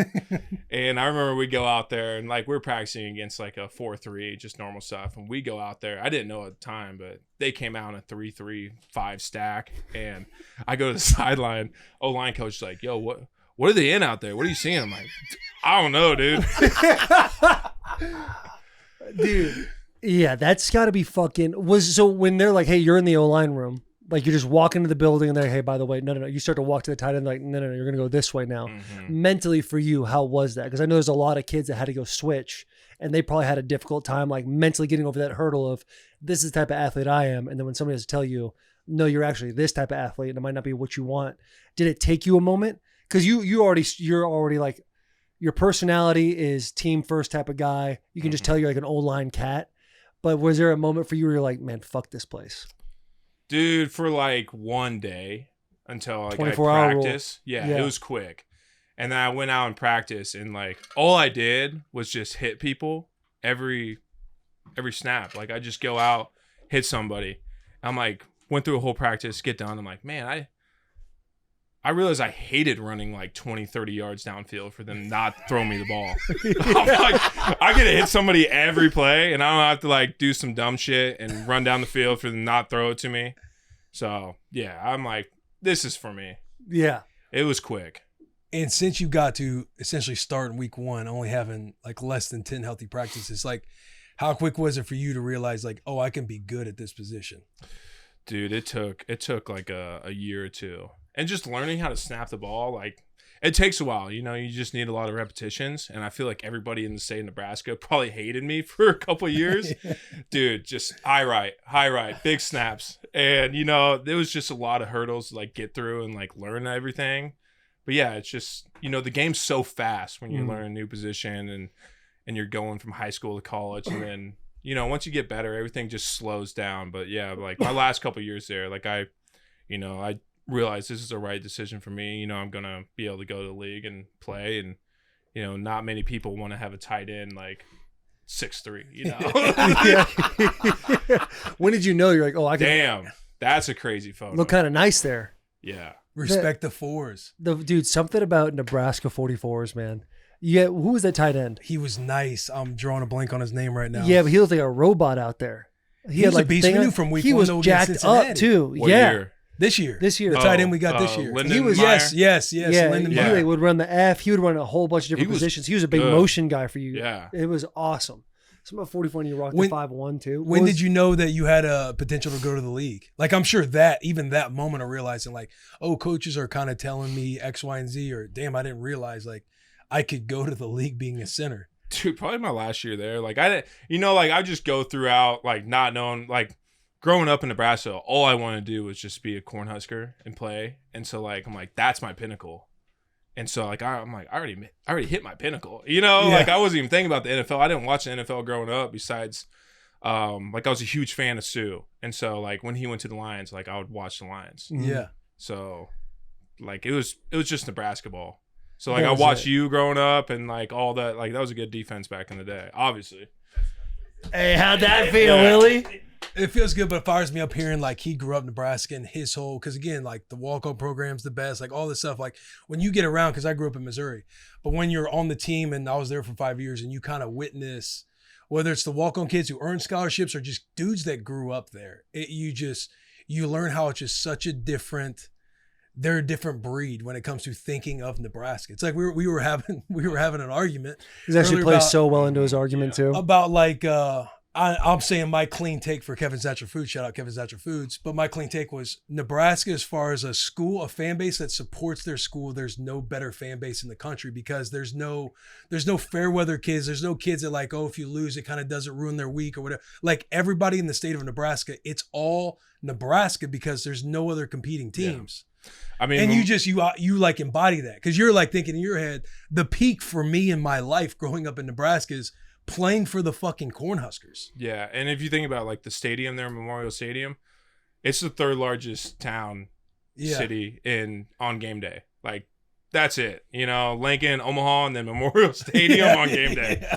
So it's crazy. I mean, you just grow up like just being a Husker. Everybody's a Husker there. And you just hate. You hate Texas. You hate Oklahoma, Iowa now. Like it's just kind of how you grow up. I don't want to get too in the weeds about Will Compton and your fandom of him, but as a young cat watching Willie C, do you like remember moments of him like being like, oh shit, 5'1"? Is he a reason why you wore 5'1"? No. Is he a reason? When they're like, hey, This you're feels moving to so center, you're like, hey, uncomfortable. 51. Because I'm thinking I played next to Levante. Yeah, no doubt. Sue played in Yeah. front of me. Like we Right. did have some goons. Yeah, but you're also part of a Nebraska team that actually earned their black shirts. Like, oh shit, like this is a squad that Yeah. was kind of nice. You guys were one game away from winning the Big 12 championship. You guys were in the Big 10 championship. Yes. You wore 5'1"? Cause I mean, when they told me I was moving to O-line, I was 44. I'm like, all right, what's the next closest number? Like, well, you can't have 50, but you could have 51. I'm like, all right, I'll take that. Yeah. yeah, man. And when you were moving to, so you talk about elongated steps and snaps. What was a hard, like, if a kid sitting in front of you right now is going through the same exact situation, what is like the hardest thing in your brain to figure out as a center? Is it the overall, like seeing safeties, seeing linebackers, or is it truly footwork? I think early on it's footwork. If you don't play O-line, those short steps, choppy. Like I always wanted to run, tight end or whatever. Yeah. I played linebacker in high school and like everything's just long. And then O-line, everything's just short, abbreviated, and you need to be, proper footwork or technique. And then, that's like the biggest change, trying to get yourself in the right spot. And I feel like I was just always out of balance, but like playing hard. How'd that first game against South Alabama go? Dude, I think into the third quarter, full body cramps. It was hot. It was hot. I was locking up. Yeah, because now they finally got the squad on the side where it's shaded. Mm-hmm. And dude, I wasn't practicing. Like it's when you don't practice and you're not like conditioning your body because you have an injury. It's just like you're gonna cramp. Bad. I was a terrible cramper. You guys barely won that game. Damn. He was part of some just rugged years, man. Like you were with Frost, where it's like when Frost came in, it was like Mike Riley. He kind of took the program down south. But then Scott Frost comes in, and it's like, oh, this is the next coming right here. This is Nebraska going back. For you and your brain looking back, did you think about that when Scott came to the squad and you're like, all right, we're going to get this thing turned around? You were on teams that were solid teams. And what are the things you think about when looking at your era, playing with Nebraska, not like making bowl games and just being in those drought years? I mean, yeah, I still love my experience, playing for Nebraska, being a Cornhusker. That was great. But yeah, like coming in, I thought I thought Frost was about to be the Messiah. Everybody did. Everybody bro. did, and then it just didn't pan out. Nothing worked. We lost close games, and we found ways to lose more close games, and it was just like a constant deal of doing that. And never made a bowl game. That was tough, and then go to the league and Super Bowl first year and win it third. Yeah, it's just crazy. Yeah, finding all those different. We were kind of joking about it before we started the pod, but when I had to just spin zone myself into we are the greatest 3-win team of all time, like that year, it felt like every game you guys fucking lost was within reach. It was all single digits. Whether it's we hit the onside kick over in international soil in Ireland, against Northwestern. Ohio State, you got them. Just couldn't do it, dude. And it's like one of those games, or that season is a season that's bled into what? It's been 6 years since then, 5 years since then. And even this year, we're flying back from the Red River rivalry, and we're watching Nebraska versus Maryland. And Nebraska actually came back on a 2-minute drill and won the game because was Emmett Johnson. Yeah, Emmett Johnson. That hit, he had a big run, and Will's like losing his mind on the plane. We're like losing service as we're like about to land. So he watches the last couple of snaps, and he's like losing. I'm like, dude, hey, you guys just beat Maryland. Like, what? He's like, you don't understand. Like, for so long, we've been a team that figures out ways to fuck these games up, and this is like the hurdle, the next possible hurdle for Nebraska. Yeah. So we talked about it a little bit. Well, he clearly like the most, like he's a top 5% fan. Like he's the guy who's got the corn in the face. Yeah. How in the weeds are you in it now being in the league? Like, do you watch every game still? Do you try to catch every game? Do you keep up with the roster? Yeah, I try to watch everything. I mean, it's hard to keep up with everyone just because, it's a revolving door. I come back like my first year and knew most of the people. Come back second year, it's like, dude, I know no one here. Which is crazy because that's gotta be so nuts. I feel like it's obviously the world now with NIL, but even like when I got done, you had your 4 years that I would come back and kind of know some guys because the whole team's kind of staying together. You know, the freshman that's now a senior and kind of keep tabs on guys. Oh yeah, I remember him being in the locker room and he blows up to be a stud, whatever the case may be. But now with NIL, just hearing the 2-year turnaround, like I'm sure it's way different every time you go back. Yeah. Now it's are there guys that are still on the team? I'm sure some Nebraska boys that I played with. Yeah, that you played with. Maybe like one that's like a assistant O-line GM. Yeah. Yeah. What was your last year? 22. 22. Okay, yeah. So you're pretty much on. Man, I can't believe it. Just fucking time flies. Time really does fly, It does. and it sucks too because I remember like the first couple of years going back to Ann Arbor and being able to see like my boys, and they'd be like, another year in the program, we get to check in with them. But with the NIL, the way there's so much turnover, it had to kind of suck being like the year two, like, oh, I fucking know nobody here. It's all a bunch of different guys. And now he goes back and it's a completely different facility. Yeah, the facility's It's nice, insane. Bro. Insane. Insane. yeah, it's great. It's probably number one right now. Oh, it's up there. But how much did they pay for that new facility? It had to been like $250 million. It's incredible. You walk back because you see all the old locker rooms and everything else, and you're just like, man, if you guys only knew these locker rooms. But guys just don't even know that anymore. You know what I mean? Yeah. And time's over. But now it's like you don't even need to have nice facilities. It's like the NFL game. You don't need that because you're just paying the players. Right.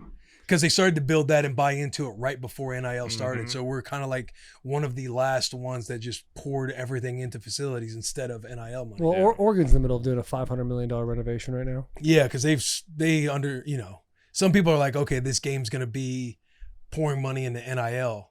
We were already developing and starting the structure of the new building, so all the money had to go into building the new facilities. Which kind of hurt NIL a little bit. Yeah, hurt us on that front end. How much of a shock for you? Because I don't know the Eagles, how their facilities really are. I thought your guys' practice fields were nice, but when I went from Michigan, who like had great facilities at the time, to the Tennessee Titans, it was like I walk in, I'm like, this feels like JUCO as far as like facilities go. Did you have the same shock value when you went to I'm like, Eagles? whoa, this is the only cold tub we have. Yeah, it's crazy. And they're like, how big is y'all's no, cold we tub? have one that we bring in the summer, and we just, it's just outside. I'm like, oh, okay.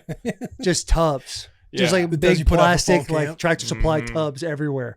It's nuts, dude, to see the difference in like NFL versus college and like how like the courting process goes and anything. Like once they pick you, they're like, you're here. Like you can't go anywhere. Yeah. So the facilities just aren't what they were. How sick was it getting drafted in the third round, just seeing your name get called, go across the bottom of the ticker? As a Nebraska boy growing up, just want to play for Nebraska. Third round? Wasn't it third round? Second. Oh, second round. That's, Second. no that's disrespect. that's Day kinda 2 nuts. guy. No disrespect. Early day 2. Early day 2 Early guy. day 2. But what was that like? It was just, crazy. Growing up, I never thought I was going to go to the NFL and like being in that position and just seeing how much I've been able to do, not just for me, but like my family, like all the experiences, my parents get to fly to all these games and see all these stadiums and everything that, they get to experience because of me. Like it's been a crazy wild ride, getting to play a sport for a job. It's just, it's a dream come true. When did you find out that Jason Kelce was a person that was like, this is the guy that needs to replace me when I retire?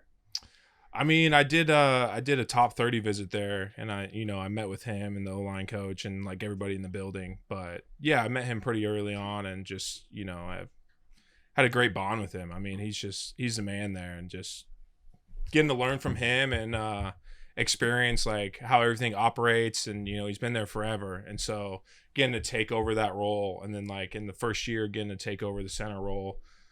We win a Super Bowl and we rush for 2,000 yards and like have an unreal season. Like it's just, It's crazy. And then like the year before, like speaking of like changing positions, like they put me at guard. I was playing right guard for a year. The year before I got to center. And so just constantly just trying new things and just whatever for the team. And, so it's been an awesome ride with the Eagles so far. And, I love it there. It's like they say about like every organization is different, but the Eagles really run their organization right. Good ownership, everything from the top down. It's done right. And, that's all I know so far. So then when guys come from other teams and then come in, they're like, man, it's different, and so it's cool hearing that. Yeah. Everything's done right except for offensive play calling. Whoa! Is that what? We can't have fun? We got the starting center. We can't have fun. He didn't call the plays. He didn't call the plays. No, that was fucked up. I'm sorry. That was fucked up. How was the experience with the fan base? Dude, you go from one passionate fan base just at this moment is murdering me. I mean, Nebraska is like diehard, but like, man, if you lose a game, like their week is done. Like they're just angry to everybody, their family, their friends. Like they're just pissed, and it's just how it is. But like, they're diehards, man. I mean, it's cool. Anywhere you go, you're just gonna see a fan like everywhere around there. It's just Eagles, and it's weird because not that many like professional like sports towns are so like, it feels like a small town vibe where like your high school team's going to the state playoffs and the whole team or the whole town like shuts down and goes there. It's like that's that, but it's like Philly with millions of people. It's like the Flyers, the Sixers, all the sports teams there. They love every single one. And it's nuts, the buy-in. And, my first year there, I remember I went to a World Series game when they made it. And I'm at the game, I'm sitting next to some people and like I'm talking to them and, they're from Philly. They're huge fans. And they're like, yeah, we had to take on another mortgage of the house just to buy these tickets. And, like never miss a Super Bowl. I'm like, that's how they are. They will go bankrupt just to get to a game. Yo, that is nuts. That is wild. Greasing the poles like the craziest fan base. Yeah, like they love you so passionately, and they'll also come for the jugular when things aren't going right. well. Yeah. How hard is it not to listen to that noise? Because there's clips all the times of you guys run into halftime and it's not going the way the fans want, so they're booing the team. As you come in, you like just attribute that to like, yeah, they're insane and they love their fan base that much. But like, if you go from being from Nebraska, don't know what town you grew up in, but you go to Lincoln, that's probably a little bit of a culture shock to you, all those people. And then you're going to a major city that is obsessed with the fan base. Like, how hard was that for you from a mental standpoint to ignore all that noise? Dude, very tough. I mean, it's hard not to hear it, especially when it's all over social media and in your face and during the game when we're like winning and we're still getting booed. Yeah. And they will boo the shit out of you, but they will not let another team boo you. They will fight that person. But then like 10 minutes later, they'll boo their own team, like. It's like, hey, I can call my brother gay, but if you call him gay, I'm going to fucking beat you. Like I'll kill you. So exactly. that's just how it rolls. But like, I didn't realize going to like a big city, it was just going to be that like diehard fan base. which is cool. You know, if you go play in California, like nobody cares about sports. No. The farther west you go, the less Yeah. the less they care about the sports teams. I grew up in Arizona. It's like no one cared about the Cardinals until like 2008 when we went to the Super Bowl. And all of a sudden, everybody's got a fucking Cardinals t-shirt. I'm thinking, y'all don't give a shit about this. I've never Don't care heard at about all. our team's called the Cardinals. Yeah, exactly. Like, I know what Larry Fitzgerald is, and that's literally it. Literally it. The fan base is nuts, dude. What is who's your O-line coach again? Is the O-line? He just stepped down. Coach Cooper, but it was Jeff Stoutland. Dude. You know, that's all I've Yeah. had. And he is one of the best coaches of all time. He's a legend. What was your relationship like? What's he like in a meeting room? Man, he is intense. Is he? Just, you know, he's football. You know, you're gonna talk ball, and he's gonna harp on you. You know, there's a certain way to do things, and he's gonna keep coaching you until you do it right. And it just, everybody gets better. And you know, and the cool thing about him, like he's gonna coach like the last player, like scout team guy, just as hard as he's gonna coach the starters, and he's just intense with everybody. And it just makes for an environment for the O-line, just like all group together and, you know, work on, you know, our skills and get better together, you know, because it's rough in there some days. You know, you're watching film and, you know, you'll have some rough days. Yeah. And, you know, it's all about accountability. What's with like walking into that room? Yeah, Jason Kelce, Mailata, Lane Johnson. Like the whole entire roster is just complete star power, but was there somebody specifically that you were kind of starstruck about? Like had a hard time coming around calling him Mr. Johnson? I mean, Mr. I don't know Kelce? starstruck, but like, dude, I just followed Lane around. I'm like, hey, I'm going to see what Lane's doing and just try to do what he does. Puts the shit on your toes, walk around barefoot. Dude, he does everything. I mean, he's got so many modalities and tools, and like the way he takes care of his body, it's incredible. You know, I'm just trying to like emulate and do a little bit of that and just trying to get better because he's constantly getting better. But like he also can't sit down and watch a movie. Like he's just going to be stretching just nonstop, just doing stuff, getting better. Dude, his athleticism is so crazy. He ran a 4.7. Yeah, he was a tight end, wasn't he? Yeah. Tight end, went to Oklahoma. What was Jason before he moved to O-line? Was he He was he was a linebacker. D-line? Linebacker? Yeah. Linebacker. And Lane was a quarterback at JUCO. Yeah, that's right. Yeah. That's right. Because then when he went to Oklahoma, he was a tight end at first, and then that's when he moved to tackle. Just played rugby. Yeah, nothing but athletes across the Philly O-line. Dude, Mailata's so fucking big too. Massive. Yeah. Is your guys' new position coach? Was he in the room? Was he part of the same? No, staff? I haven't met him yet. Oh, you haven't? Where'd he come from? He was Vikings last year. Vikings. Okay. Good O'Connell. coach. I love O'Connell. O'Connell rips, dude. Wes Phillips. Why'd you cut your hair? Why'd you do that? Look at that. I can get mane. it back. Well, yeah. You had a great head of hair, but was there a reason behind that? Dude, I've never had long hair. I didn't even know my hair was curly until I grew it out. And I don't know. I just didn't want to have it forever. It'll come back eventually. Yeah. How was the year this year? You guys had there's a lot of headlines, it seemed like turmoil. Coming off of last year. What'd you guys do the year before? They won the Super Bowl. Won the Super Bowl. That's right. Yeah. But having a down year like you guys had, like what was it like inside the building? Again, like going off of all the noise that kind of seeps in, all the things that kind of get out, people write stories about everything. Noise from us too. Like there's fans. We ask people to give you questions, and they're like, I'm a full hater of the yeah, Philadelphia and they're Eagles. like, why are you coming on the show? Because we hated on the Eagles so much this past year. But you're a bro. You guys hate us? No. We don't hate you at all. No hate. Okay. We don't hate you guys at all. A lot of people do hate us. Dude, here's the thing. It's pretty common. Yeah. What I don't understand is how you have that many athletes. How many people like the common fan will look at the Eagles roster and be like, I know most of these guys. So you just know you guys are just riddled with star power. Mm-hmm. And I watch the games and it's like, what are we doing? Some of these things are just like, I don't understand the blocking concepts. I don't understand how we're not getting Saquon Barkley going. Like, okay, the perimeter play works and you guys get 6 yards, but then you go between the tackles and you're averaging like 2 yards there. So why not just keep going the perimeter? AJ's running basic route concepts.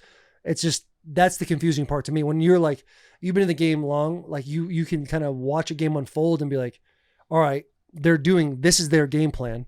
When it's not working, why doesn't it change? That's the frustrating part, because you watch the Eagles and Clump, he's a sicko Eagles fan. And you kind of sit there and you're like, bro, what are y'all doing? Mm-hmm. Because you guys could have won it this year. It just felt like it just never got going on offense. No, I just feel like we never did, and that was the frustrating part. You feel like you're doing so much, and like the expectations are so high, when you're in the building, and like just, kind of feels brutal or a little miserable at times. And, guys are going through and the expectations are ridiculous and all the outside noise, you feel everything and the pressure. And, when you never get rolling and you're just expecting something to happen and you're doing everything you think is right and just never happens. It is frustrating. It was a brutal year. Yeah. It's fucking hard. Yeah. It's hard to see. What was it like with AJ? AJ's the man, dude. AJ is the man. Rips. Everybody loves AJ. Is he getting traded? I don't know, dude. I'm not the GM here. I hope not, because, AJ is such a beast, dude. Dude, he's a is stud. a transformer out there. Yeah. Built like a fucking action figure. We have some just insane talent on our team. Like I came in, I'm like, man, Lane Johnson is the best football player I've ever seen. And then like the next practice, I'd see AJ do, so I'm like, man, AJ might be the best football player I've ever seen. And then Saquon jumps over a dude. I'm like, man, Saquon's up there too. Yeah. Your whole team's like a team of all-stars. It's crazy. It's Jalen like- Carter is just a freak, dude. He's so good. Damn, what was your reaction when he got kicked out of the first game? When him and Dak, they didn't catch Dak. They caught Jalen. But I'm sure you're sitting there, you're Dak like, was fuck. sneaky with it. He was sneaky about Yeah, it. yeah. I don't know, man. I'm just like, We we haven't even got to play in yet. Like, we haven't even got to play. Yeah, that's it. That was the first game, right? First game. First game. Thursday night football. And our fullback Ben Venturin tore his knee on the first kickoff. Yeah. And then Jalen Carter gets tossed out. I'm like, God, rough 2 plays there. Jalen seems like a cat you don't want to piss off at practice. No, he can do anything to you. He's just a beast. I have empathy for you because there's a lot of questions that he's just going to sit there and you're thinking to yourself, like, what's Sirianni going to put on the big screen in the team room after this comes out? Yeah. So I'm sorry, but hey, Sirianni, we got to get it fixed. Talk to me about Big Dom. Is he not? He seems like an absolute pillar, foundational guy in the Eagles organization. Mm-hmm. Is he what I perceive him to be? Yeah, and whatever more. Like, he's the man. That place falls apart if we don't have him. No doubt. The things he does for everyone, it's hard to put that into words or whatever. Like he keeps that team afloat. He does, anything and everything for everybody in that building. And, it's just simple things. Like, I'll just be like, hey, Dom, I need to get a driver's license. Can you help me out? He's like, yeah. Come in tomorrow. I'll drive you there. And then drives me to some place I can get a driver's license. And we're in and out in there in 5 minutes. I'm like, why is that the easiest thing I've ever done? I just got a real driver's license. Took 5 minutes. I'm like, bro, who do you? He has a guy. He knows everybody. He knows everybody. He does. He always has. It seems like he's the most connected cat in the league. Yeah, he's got ties for sure. Yeah. Has to, right? Yeah. But the appropriate amount of ties. Yeah. To where there's some mystery to him. Right. That's all there, but you don't ask questions. If there's something big that goes down in Philly and becomes news, Dom knew about it 3 days before. Yeah. That's it. He's got his fingerprints on it, Yeah. but he knows about everything that takes place in that town. And he just seems like a guy too. It's like from the movie The Town, where he's like, "Whose car are we taking?" Yeah, exactly. Just come Gotta in, you ask say a few questions. things, let's go handle it. Yeah. Is Sirianni, what's his presence like before a game, team meetings? Does he have that good leadership coach type of mentality? Yeah, he just brings so much energy. And he's very consistent with his message. Mm-hmm. It's you're going to get the same guy every time, and he's just consistent with the team. And that's kind of what you need out of the head guy. You want to have the same message and the same thing going into the game. But then when game hits, intense.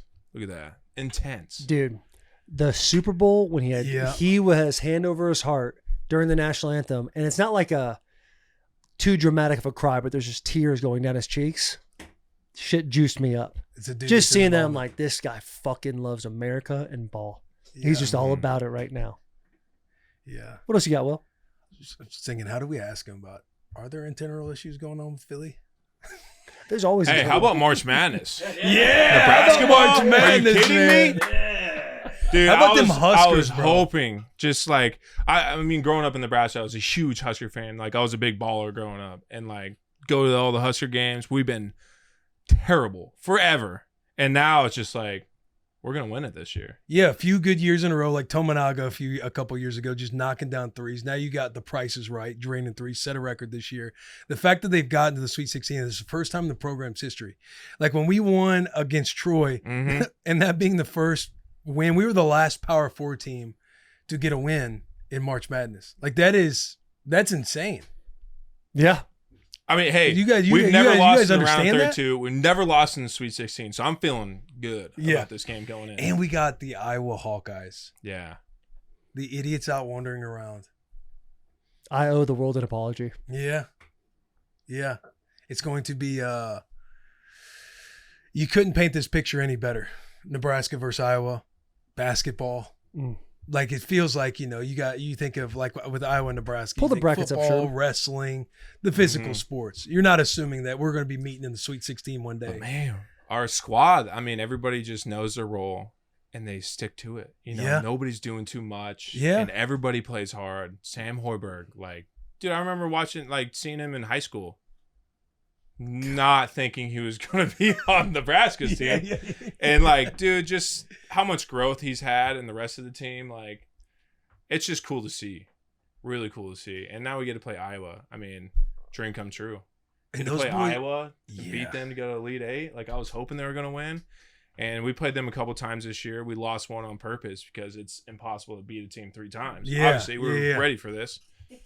Heady play. That's a heady play. Heady play. That's how that's just understanding a 30,000-foot view. Could you imagine a Nebraska versus Michigan national championship?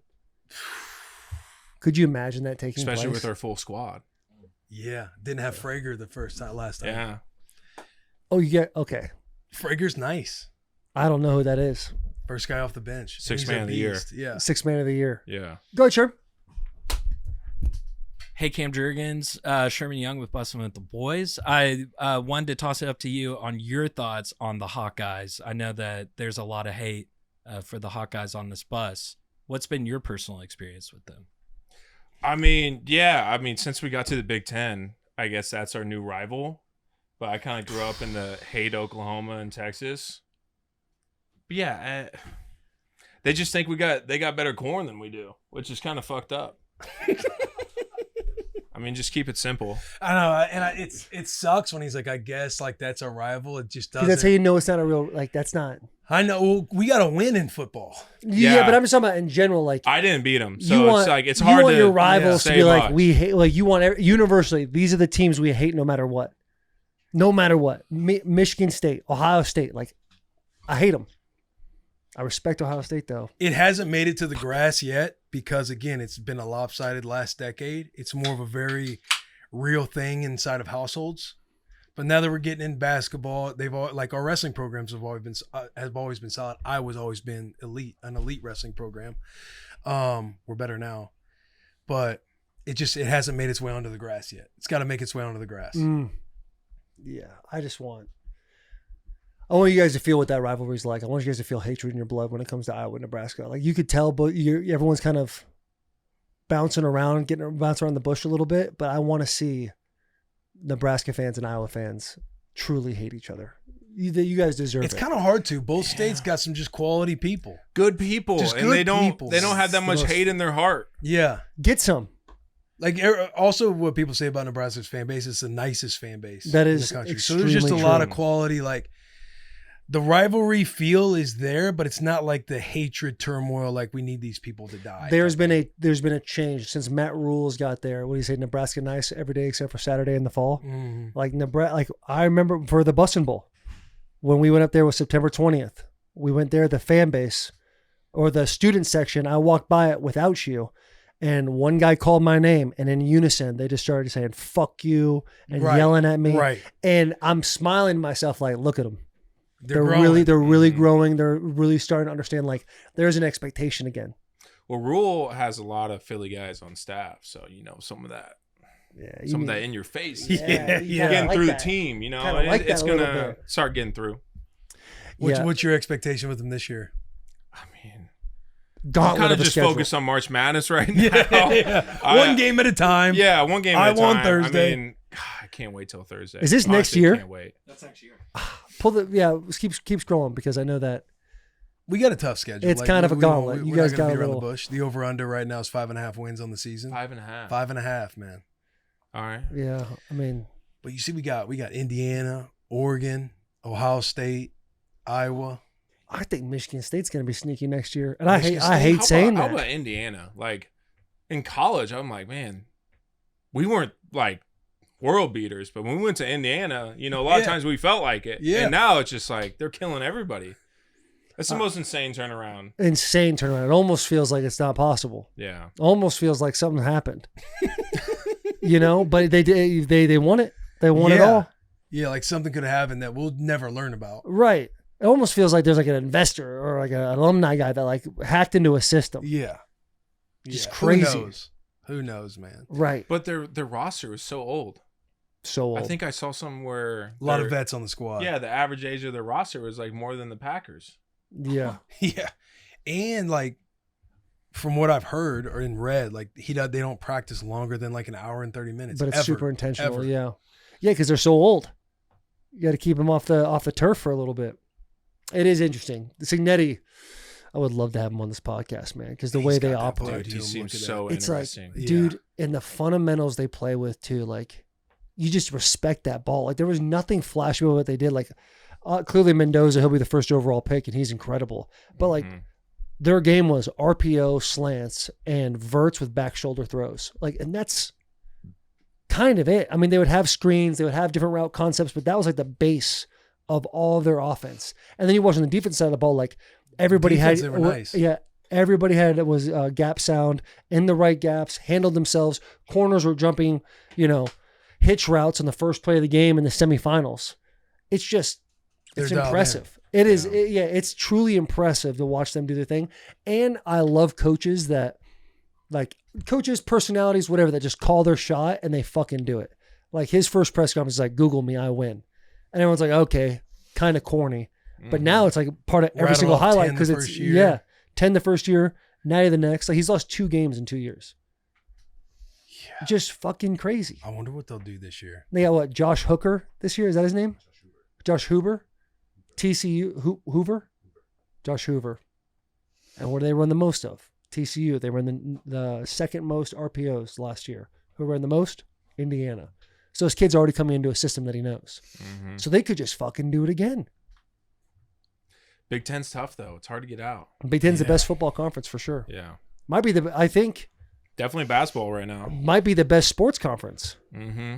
I mean, Oh yeah, I legitimately like football, yep. basketball. We got 6 in the sweets. We got 6 6 in the Sweet 16. Wrestling. Wrestling is not even close. Hockey, Hockey. not even close. We don't have a hockey team, do we? No. Which is crazy. We got a Y'all need we to got a get one. semi-pro. Yeah, that's Did you what ever it go to the is. Stars games? I went to one. A lot Blast. of fun. Yeah. A lot of fun. Hockey's so much fun to watch, dude. Yeah. It is. It's my favorite sport to watch live. I think it's a blast. We got bowling. I don't know. UFC live. Yeah. It's tough to beat. No, yeah, you're right. You're right about that. Or you ever gone to like a bare knuckle fight? I never got to that. No. Like an underground. So Some shit you fun. go with Dom. So fun. I mean, That's what you do with Dom. He's got the underground. you get a little too fights that you close go, to the "Check ring, out." like you go might get hit with some cockfighting out there, blood, yeah. dude. Ever like that, Yeah. dude? Where'd Yeah. you go to a bare knuckle fight at? Dude, they had one. Tijuana? They had one in Philly. They had one in Nebraska when I was back. Like, that is probably the most fun I've had. Like, being close to a ring and you hear somebody's jaw get broken. It's just the most intense thing of all time. And you just leave there and you just juice for like hours. Yeah, it does have that kind of effect on you. I've never been to bare knuckle, but UFC I've been to it over a dozen now, and every single time it's like electric. It's just tough going to UFC in person because you're waiting so long in between fights. True. And then everybody, the best part about going to a UFC fight isn't watching the fights there. It's watching the fights like in the stands because everybody's just hammered, Every for single 5 time. hours. And then There's there'll always be a like fight. 10 fights everywhere. And you're just looking around like, where's the next one happening? Yeah. We interrupt this episode to shout out our sponsor, Jim Beam. Listen, boys, as you all know, we have now entered what could be the worst time of the year. That's right. Football is over. What are we supposed to do on Sunday or Monday or Thursday? So much time, so little football. Whoa. Easy now. Just because football is over, the hang doesn't have to stop because believe it or not, there's still a ton of stuff to be excited for. Talking basketball, hockey, tennis, baseball, and soccer right here in the good old US of A. All to be enjoyed with a crisp, delicious, and oh so refreshing Jim Beam and lemonade. It's like taking the lemon of football being over and turning it into lemonade. Correction. I'm taking the lemon of football being over and turning it into Jim Beam and lemonade because Beam and lemonade is always the right call. It's light flavor, it's refreshing, and so delicious no matter what you and your boys are doing. Brother, you're so right. Because at the end of the day, no matter what sport you're pivoting to this offseason, it'll be best enjoyed together. Drink smart. What's your take on the White House fight? You fired up about that? Dude, that would be sick. That'd be I don't awesome. know why we haven't been doing that. Rogan, I think I saw a clip of Rogan kind of trashing a little bit. He had some good points, like it's outside during summer. What if it rains? What if there's so many like variables, like even if it's like hot. You think they were thinking about that in the Roman Coliseum back in the day? Like, if it rains, we better cancel it and then get all the horses and buggies another day. Like, what do we do? Amen, dude. Yeah. That's a clean take. take. That's a clean take. God, he kind of came out of nowhere with that too. Like he saw the clip and You he's think like, the fucking Romans. Coliseum and Rome Fucking thought Romans, about that shit? dude. What else we got, dude? What's your thought on the war? Dude, how about Iran? Yeah, bring it back. I'm so excited for Thursday. Nice, Yeah, just the Huskers playing Iowa. Oh, dude. How's your back? Dude, it's getting better every day. I mean, it's tough. That Super Bowl we won. I mean, I had a herniated disc, and then right before the playoffs, my disc like broke off and got wrapped around my sciatic nerve. So it was just like suffocating my leg. It was hard to walk. I don't know how I was playing. Like it was easily the worst month of my life, but then also like kind of the best month of my life because we won the Super Bowl. But it was just miserable, dude. Just the pain and then getting surgery and like trying to get back for the next year. And, you know, it's always tough having a surgery in the off season, but when you have back surgery, it is tough. Like it takes a good year to come back from that. And like, I'm starting to feel really good, but dude, just all year, just trying to get through that. Just a tough year with the back, but it's feeling so much better. When you go through injuries like that, is there like a reevaluation process that takes place? Cause I'm sure like when you made it to the league, second round, you're like, I want to play X amount of years, or you have like these new goals that you've set for yourself since you've beaten this Nebraska goal. When you have injuries like that, do you rework it, rethink it? You start to think to yourself, hey, the older I get, the more ailments I'm going to have. Does that ever cross your mind? A little bit. And you know, when you get injured, you just go through the rehab and recovery process. And like, you gotta fall in love with that, you know, going into the training room when you can't do anything, just like, all right, let's attack the day. Let's try to, whatever we're doing today, let's do everything we can and, you know, get a little bit better. And the rehab process is brutal, you know, and you guys know you've had so many injuries when you're going through and you're thinking, you know, you're in pain, you can't walk or whatever. Like, will I even get back to but you're gonna get level. back. You gotta love the process of it. And I've had so many injuries, you know, it just comes with it. I think throughout high school and college, I broke a bone in October, like every year for like 6 straight years. Jesus, Spooktober. Yeah, Spooktober, spooky, Yeah, spooky bone breaks every year. crazy. Is it always your lower limbs? Like how many bones have you, like how many surgeries have you had? Let's start there. I think like 6 or 7, Okay. which isn't terrible right now. Nothing major. Yeah. Back, Get under the maybe scope. major, leg, but like Yeah. otherwise just small things. What's that back rehab look like? I've never, like Dennis It's Kelly. pretty much just getting your core back. You Oh, know, really? strengthening the core, getting your hips mobile, and like everything that goes along with that. But like nerves take forever to heal, you know, and it just takes a while. And then, you know, you don't have time in football, you know, and you're just going out there and playing. It doesn't matter what % you're at when you're on the field. Like whatever you are at is your 100% at that point. Yeah. Like the film is the film. Yeah. How it's in the all- fuck did you get back for the Super Bowl? Dude, it was impossible. It was, and I remember like the NFC Championship game, like trying to get ready for that game, and every day it was brutal. I mean, going out for warm-ups before the game, like I was just trying to run around and block. I'm like, yo, I can't feel my leg right now. Kept falling, And I'm like, all right, like I'll be suited up and ready, but I don't know, guys. And I'll be ready on the sideline if you need me. Right.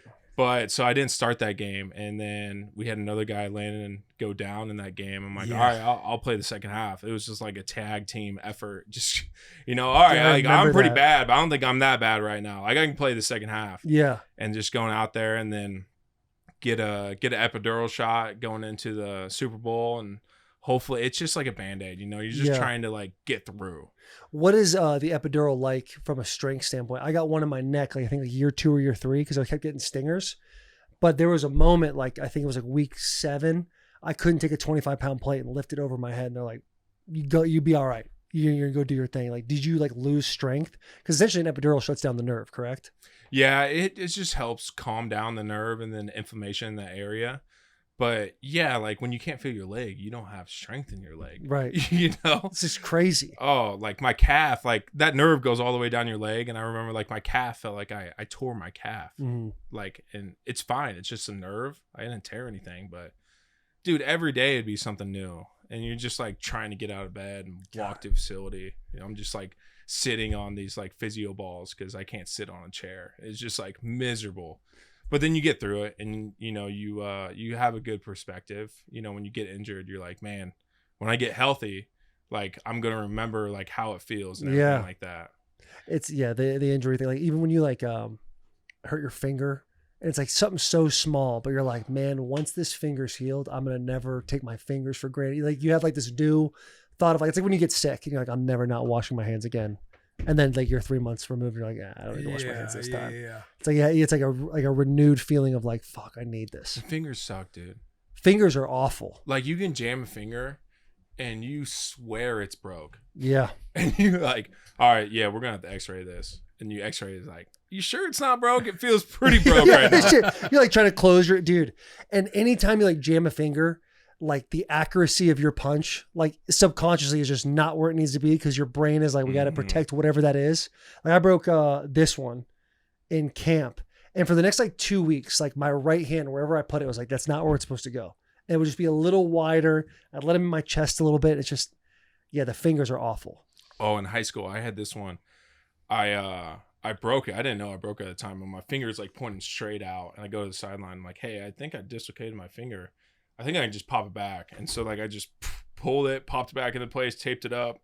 And I got an x-ray the next day and it was just broke all the way through. And No like, shit. I don't know if I did that or that happened, but yeah, I had to get 4 pins put in there. I'm like, yeah, probably popping it back into place.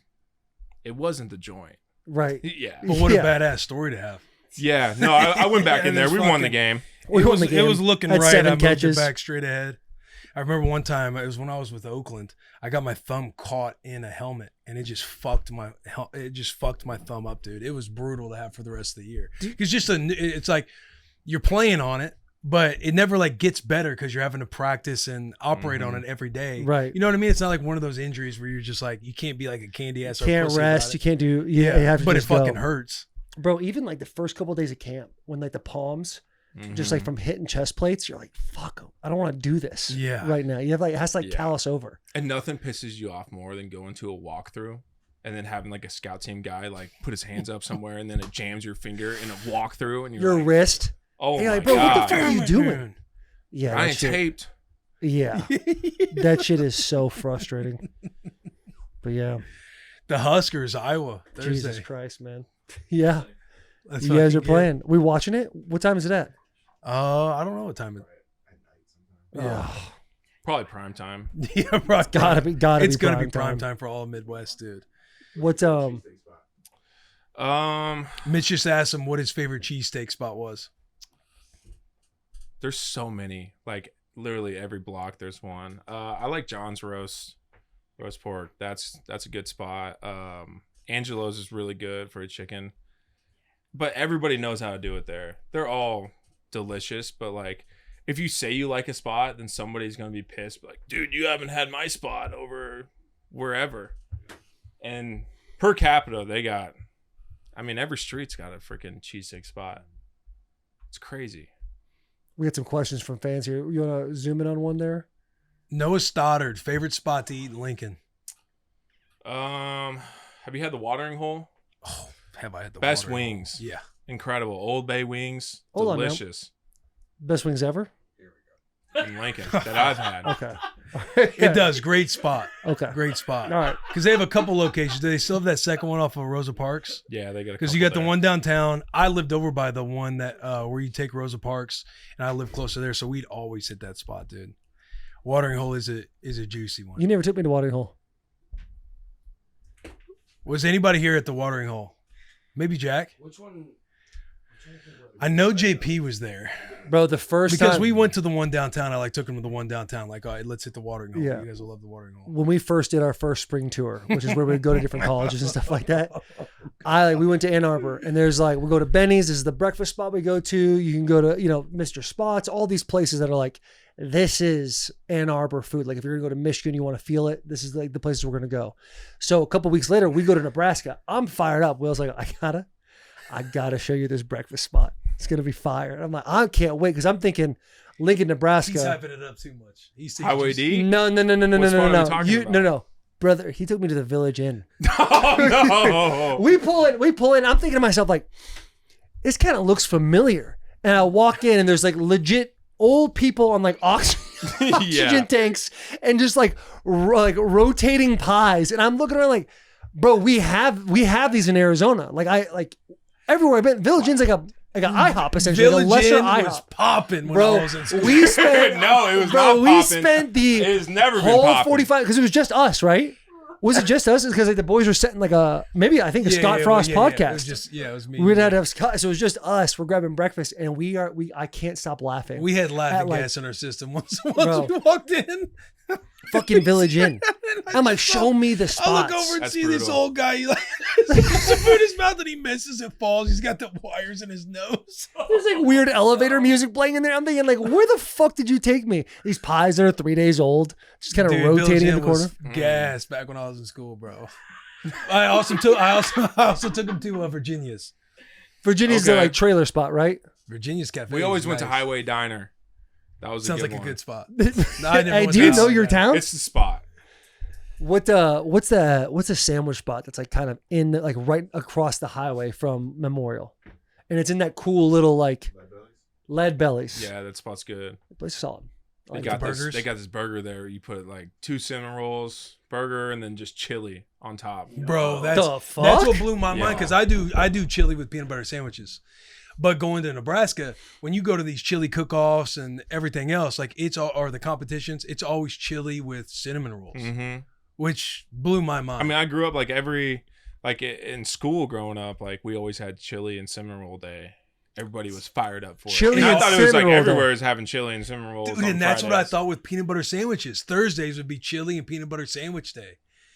And people were like, they thought I like had a dick growing out of my head when I brought up peanut butter sandwiches. People still do. They have no clue. I still haven't I'm like, tried is it just this has been a thing region? for years. And I'm like, is it just this? Is it just Missouri? And then I got Missouri guys on the team, some from St. Louis, Mike McNeil. But I remember asking him, he's like, no, I've never heard of that. And I'm just like, what the fuck? Like, is it just our town that does a Hey, that ain't a cinnamon roll, is it?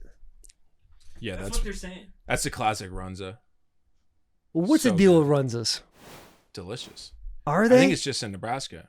yeah, I mean, I know it- like it Runza is like that. beef They and always have. cabbage though. Yeah, I didn't understand. There's that. not that many cabbage people out there. cabbage ain't for me, dude. Yeah. Yeah, Runs is it's a delicacy in Nebraska. in Nebraska. I would say like in Nebraska, the Midwest, they do fast food right. Fast food is good there. And you go to a big city, fast food sucks. okay. But they have so many, they don't have that many like cuisine options in Nebraska. And I went to Philly. I'm like, dude, I didn't even know Mediterranean food was a thing. Yeah, you guys have to go And there. I got some like Indian food, had some chicken tikka masala. I'm like, this is unreal. Yeah. And I go back to Nebraska and I got some Indian food. I'm like, bro, this isn't Indian food. you know? So Philly, like the food scene out there is just Opened you up a little bit. It's incredible. Yeah, I've learned so much. His theory's on though, George. We were talking about it on last week's pod. Like just again being more from like small town feels. They take their fast food a little bit more serious than if Right. you go out Intentional. intentional Yeah. versus like the big cities to where you have so much other cuisine to eat on that the fast food. That's why they get the bad ratings. Mm-hmm. Is there like a what's the fast food chain burger spot in Nebraska that everyone's like, this is the best? Like you go out west, people be like In-N-Out Burger. Texas is I mean, Runza's got a great burger. Runza's a Runza. good burger. Runza's a franchise. Taco John's is like unreal. It's a better Taco Bell. Yeah, Runza is a franchise. But the Do franchise, you guys got Jack in the Box out there, right? yeah, but it's not good. So this take might not hit with you, but In-N-Out- Jack and I went through this in In-N-Out's a Vegas. franchise. Yeah, franchise. But my taco take is that your basic taco from Taco Bell isn't as good as the tacos at Jack in the Box. I mean, the Taco Bells at Jack in the Box is just like the little 99-cent tacos. No, they got the bigger ones. They got the bigger tacos as I well. don't think I've ever had them. I've been on like They're the late kinda nights fire. where you get the 99 centers haven't and had ranch and dip it in. There's going to be a with couple people buttermilk. in the comments that understand what I'm or want to fight what I'm saying, but that's something Jack and I went through about a year ago. But a lot of them like fast food spots have some good food. I mean, Sonic. Breakfast burritos at Sonic. That's the best breakfast place you can go to. Sherm gets You it get about that ultimate mean 3 cheese times breakfast at burrito least a week. any time of the day, 24/7. My God, It's so good. yeah, it's good. I haven't had it. I'm thinking about Carl's Jr. Like Carl's Jr. to me has great breakfast burritos, full chunks of ham in there. Go Chunks get of yourself sausage. an ultimate mean cheese breakfast burrito at Sonic. Yeah, It's unreal. Everything at Sonic is the best. It will change Sonic's nice. change your view is of it. fucking great. And I go to like the East Coast, and everybody's like dogging on Sonic and Arby's. I'm like, bro, these are the spots. hey Arby's. And you go there and like, oh, they aren't good out here. They just don't care. Yeah, man. You're waxing poetic right now. Sherm has one for you. Sherm, go ahead and read that one. This is a fan question that came from Plains Pools. Plains Pools asks, have you ever considered that your position is a little gay with the QB all up in there? Now that you say it, maybe. Like it's crazy like seeing other people that didn't grow up with football try to understand football. And we grew up here with football. We just know everything about it. It's just like simple. It's like, yeah, we're going to go play some football. And then you start describing the rules of football to people who don't know it. And you're like, this shit is confusing, you know? And like soccer is just simple. You know, you kick a ball on a goal, but like football, there's like, right. there's rules, penalties. You get 4 tries, you get a first down. And Yeah. If you don't, you have to do something else. I'm like, it is tough to explain football to a non-football person. That was an And- incredible weave. If you tell them like, that's oh, a I play trouble center right there. and that I was give a the ball trouble to the weave. quarterback, it's like, well, how do you give the ball to him? And like, well, he puts his hands like right in my butt. Right. Where's the best place? Oh, the Gooch area. Yeah. I want to feel that wrist like up under in the gooch. Like get Yeah. in deep. Yeah. Do you ever like think about your hygiene at practice? Like, okay, today's a stinky day. Like Jalen's gonna be kind of upset when he's got his hand in there all the time, and then he kind of Oh, goes to dude, smell. in fall camp, like I'm soaked. Like I'll lose like 10, 15 pounds of just sweat. Like I'll just be disgusting. And then there'll be like certain plays that are supposed to be under center, and Jalen will be like, yeah, we're not doing that. We're going gun. Oh, that bad. Yeah, it's bad. That's funny. That's how Corey Levin was. He did have an extra pair of shorts to change it into practice. No shit. Yeah. That would be. I mean, there's I don't like to do there's a all lot that, of guys you like know? that. Corey just happened to play center, but he would have to change his pants, like full pads. He'd have to have new That's selfless. selfless. Yeah. Bring it out there. But then you got to put like a towel in there, baby powder, change pants. It's just like, I'm fine being sweaty. Right. It doesn't bother me. Yeah. You know, that football, But what about it can your be teammates? caught if that football is sweaty or not. Fair. So I don't know. They can get by. It builds you. Safe to say Jalen Hurts being a little dramatic, not going under center. Yeah. Do you feel like It's a a man? clean take. That's do a you- clean take. Kevin Thatcher Food's clean take. Do you feel like a man doing the tush push? Dude, yeah. Lining up and you're knowing you're about to get this first down. It does feel good, but then, you know, I'm just in the middle, you know, and sometimes like we'll run that play and I'll be on the bottom of the pile, not knowing if we got the first down or not, just not knowing where I'm at. And then all of a sudden they're yelling at me to get up and run another play. I'm like, we get the first down. What's going on, guys? Yeah. And then doing a hurry up play out of like QB sneak, unreal. Like you can't get up off the ground and like hurry up and run a play and know what's going on. It takes you a little bit to like get back to reality after you run that play, especially if you run it back to back to back. I was gonna say, were you as That was a crazy Were move. you as annoyed as the rest of the world running like what was it, 4 tush pushes in a row? dude, yeah, I had a broken back at the time. that was the second half of the game when I came NFC in on the NFC Championship game. I'm like, I couldn't even like walk or stand, and I'm like out there, and they're like, all right, we're just gonna keep running this and running this and running this, and I go to the sideline like after we scored. And all the coaches are so juiced up. They're like, hell yeah. I'm like, no, dude, get the fuck away from me right now. Can we really not call anything else? Not cool, guys. Yeah, they weren't thinking about you at all, and that's true. And the dude's jumping over the back. Yeah. Jumping over the pile, landing on my back. I'm like, just give us a touchdown. What did that back feel like the next day? Oh, I mean, awful. Could you walk? No.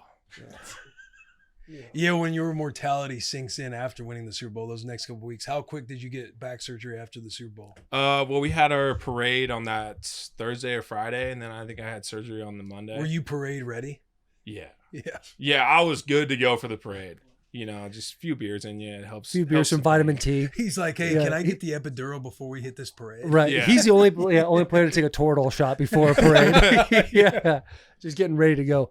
This comes from 1_5. How would you defend Will Compton coming into the A gap? Two salty, gritty cats going at it. Also, is there any trash talk at the line of scrimmage for the center and the linebackers? Oh, for sure. Especially if you're calling out their number, going wherever, and they're talking. But yeah, I mean, if you try to come through the A gap, like, bro, head down, you're getting knocked out. It's like, gonna no. Top of the head's the hardest part of your body. You know, And mine's gonna be under your chin. good luck. Good luck. I'm already in a squat. What are you talking about? I stay low. It'll be a stalemate. It'll be a Stalemate where It'd you be a don't make the stalemate. tackle. But the A gap would be stuffed, and running backs, Saquon would have to be back there bouncing around doing his thing. Then somebody else comes in and makes the I mean, tackle. he'll just jump over both of us. He just jumps over the A gap. Yeah. What is your best? Who's the most shit talking linebacker you've won against? Dude, I feel like linebackers don't talk that much. It's like the D line guys that are coming in for like 2 plays and getting subbed out, and they're like all juiced up, like talking shit. And it's like, dude, you're doing like 30 plays this game. Like I'm doing every play. The linebackers, every play. Yeah. And so they don't really talk much. Are you a shit talker? No, unless someone's talking to me. He's trying to work hard, finish the play. Yeah, you work hard to Get to finish the the play, go- but go go to and the get some next jaw sets in as well. Is there anybody on your offensive line that is a shit talker? Dude, not really. I feel like everybody's just gassed. That's what when I'm you're saying. playing, you're just gassed. You don't talk much. You're like trying to Unless like a conserve your D energy. lineman's coming in. Like I remember, this was rough. When I was playing guard, we were at Kansas City, and I remember going into the game, and they're like, "Hey, don't talk shit to Chris Jones. Like, don't fire him up." And I remember it was like the last play before going into half, and I locked him down on a play, and we threw the ball downfield. Big play, and I was juiced, and I just started jawing at him like, first down, like let's fucking go. Like, Yeah. in his face. Just a white boy go-to. And I'm like running downfield, like ready to go score, and then we fumbled the ball, and then they got it back. I'm like, that's the last thing going into halftime is I was just mad dogging Chris. I'm like, this is about to be a rough second half here. How was it? Oh, it was good. We won. Oh shit! It was raining, and they didn't cancel it. Sometimes we you kept need. playing. Yeah. Sometimes you need that.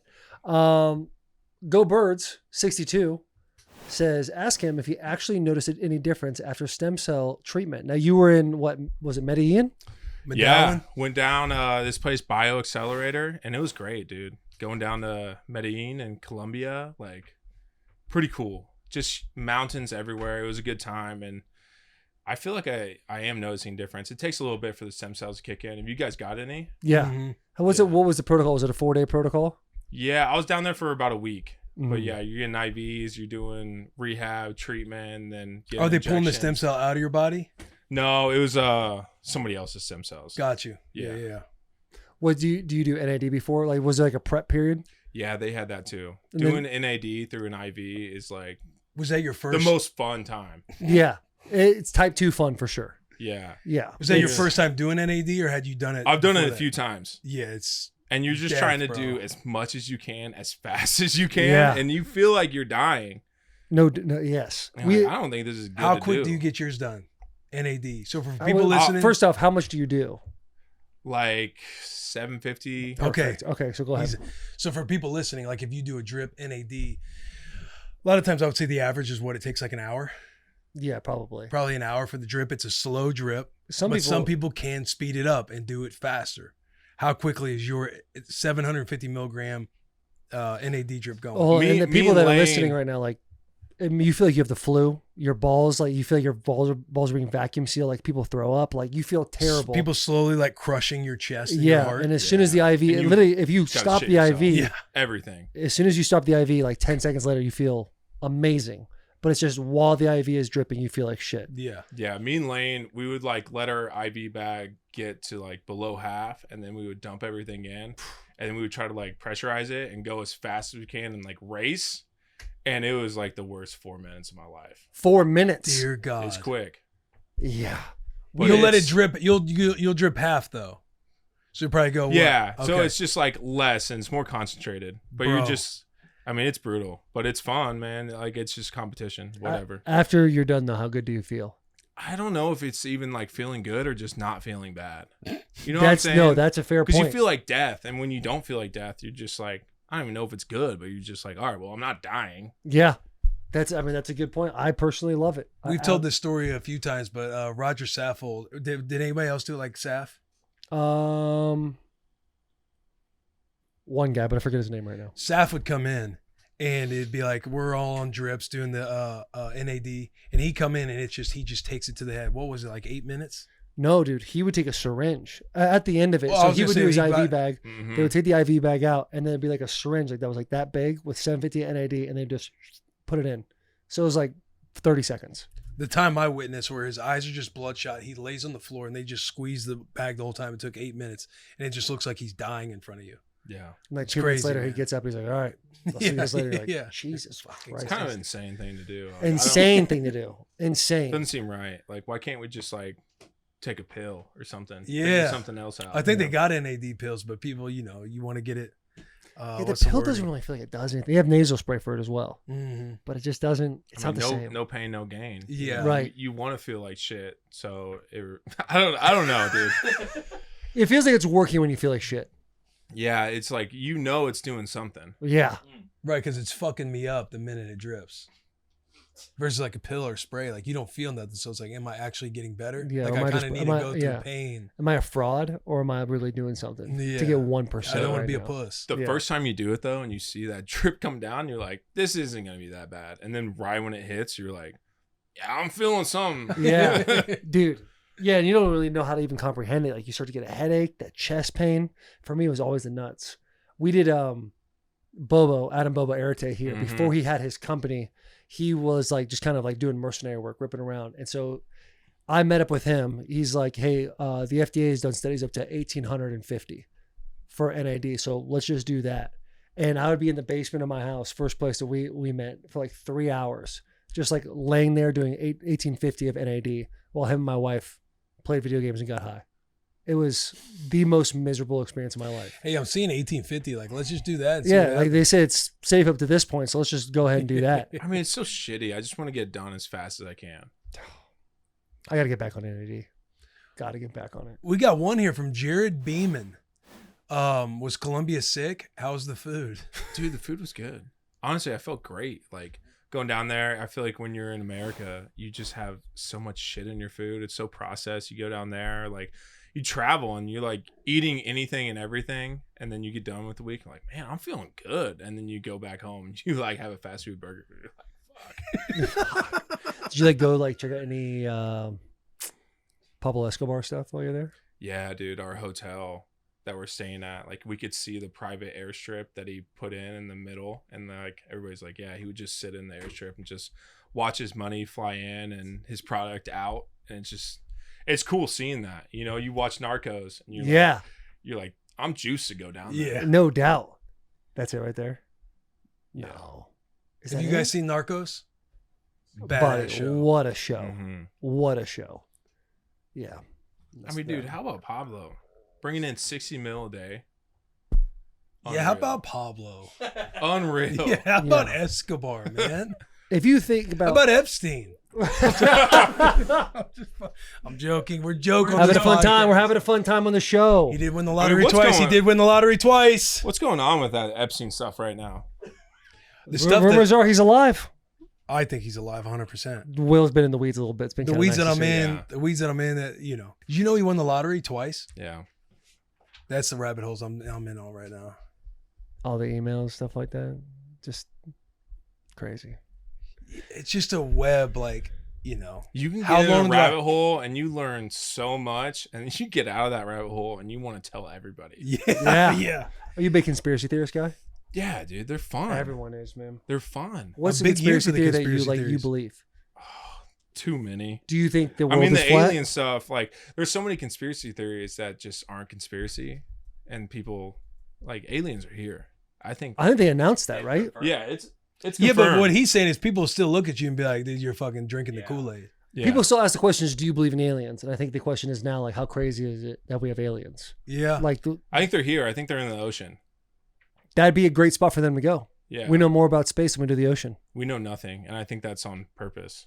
What if a megalodon was still alive? Because what we haven't We're probably protecting them. Probably down there in Atlantis. we haven't checked out like over 90% of the ocean. Yeah. That's crazy. You think they're down there like underground, or they have some fucking They probably some just city down developed there. over time, and they can go in the water. Yeah, and like whatnot. Jar Jar Binks. Who knows in what Star they Wars? look like? This is just Ark, the game Ark. Yeah. They probably got a base down there in Bermuda Triangle. I've been reading about that. Amelia Earhart. Yeah. They probably got a knows? base She- down there. Maybe they converted her to alien. She might still be alive. Who knows? She might be. They say they found a plane in Antarctica. And there's rumors about that's Amelia Earhart's plane. Could be. Could be. There's some weird stuff going on up there. Yeah. So are you in the camp that there's a city down there, or that there's an operation down at the bottom of the ocean? Talking about Atlantis? Were you talking about Yeah. the Bermuda Triangle? Like, I want to drink the Kool-Aid. I mean, I love the conspiracy theories. Love the conspiracy Yeah, I theories. think it's like a military base or whatever for them down there, but I don't know. I mean, since we started getting nuclear like energy and bombs, I think that's when they started showing up, probably trying to protect us from ruining the world. Yeah. From ourselves. Yeah. Fuck. You believe in ghosts? I feel like you got to. I just Okay. don't know what kind or where or whatnot, but Mhm. I mean, if aliens are here, we're here. There's probably some sort of ghost. Couple guys that got lost in their way. Yeah, I like to believe in ghosts, especially in October.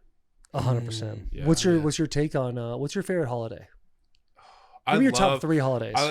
Halloween's up there, Okay, that's all I need to hear. and 4th of July, and I feel like the rest are like holidays. Great list. You know, those are the top 2. Quote graphic hang on, that. Where's Christmas? Hold on, I mean, quote graphic Christmas is that. fun, but like, I don't know, dude. There's Here's what something you- about October. It's like a whole month. Yeah.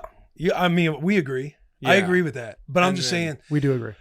I feel like you're not giving Christmas its love, because you've just been a football guy. So Christmas is kind of like, again, just a regular holiday. The Mhm. moment he's on the other side of it and get to experience some Christmas, gets a family, it's going to Do you have kids? skyrocket up the charts. Not yet. No. See, that's where that'll change. Christmas will become a much bigger deal to you once you have kids. He's part of Seaman Team 6 right now. Yeah, He's I just letting it understand fly that. for the love of the game. I love that.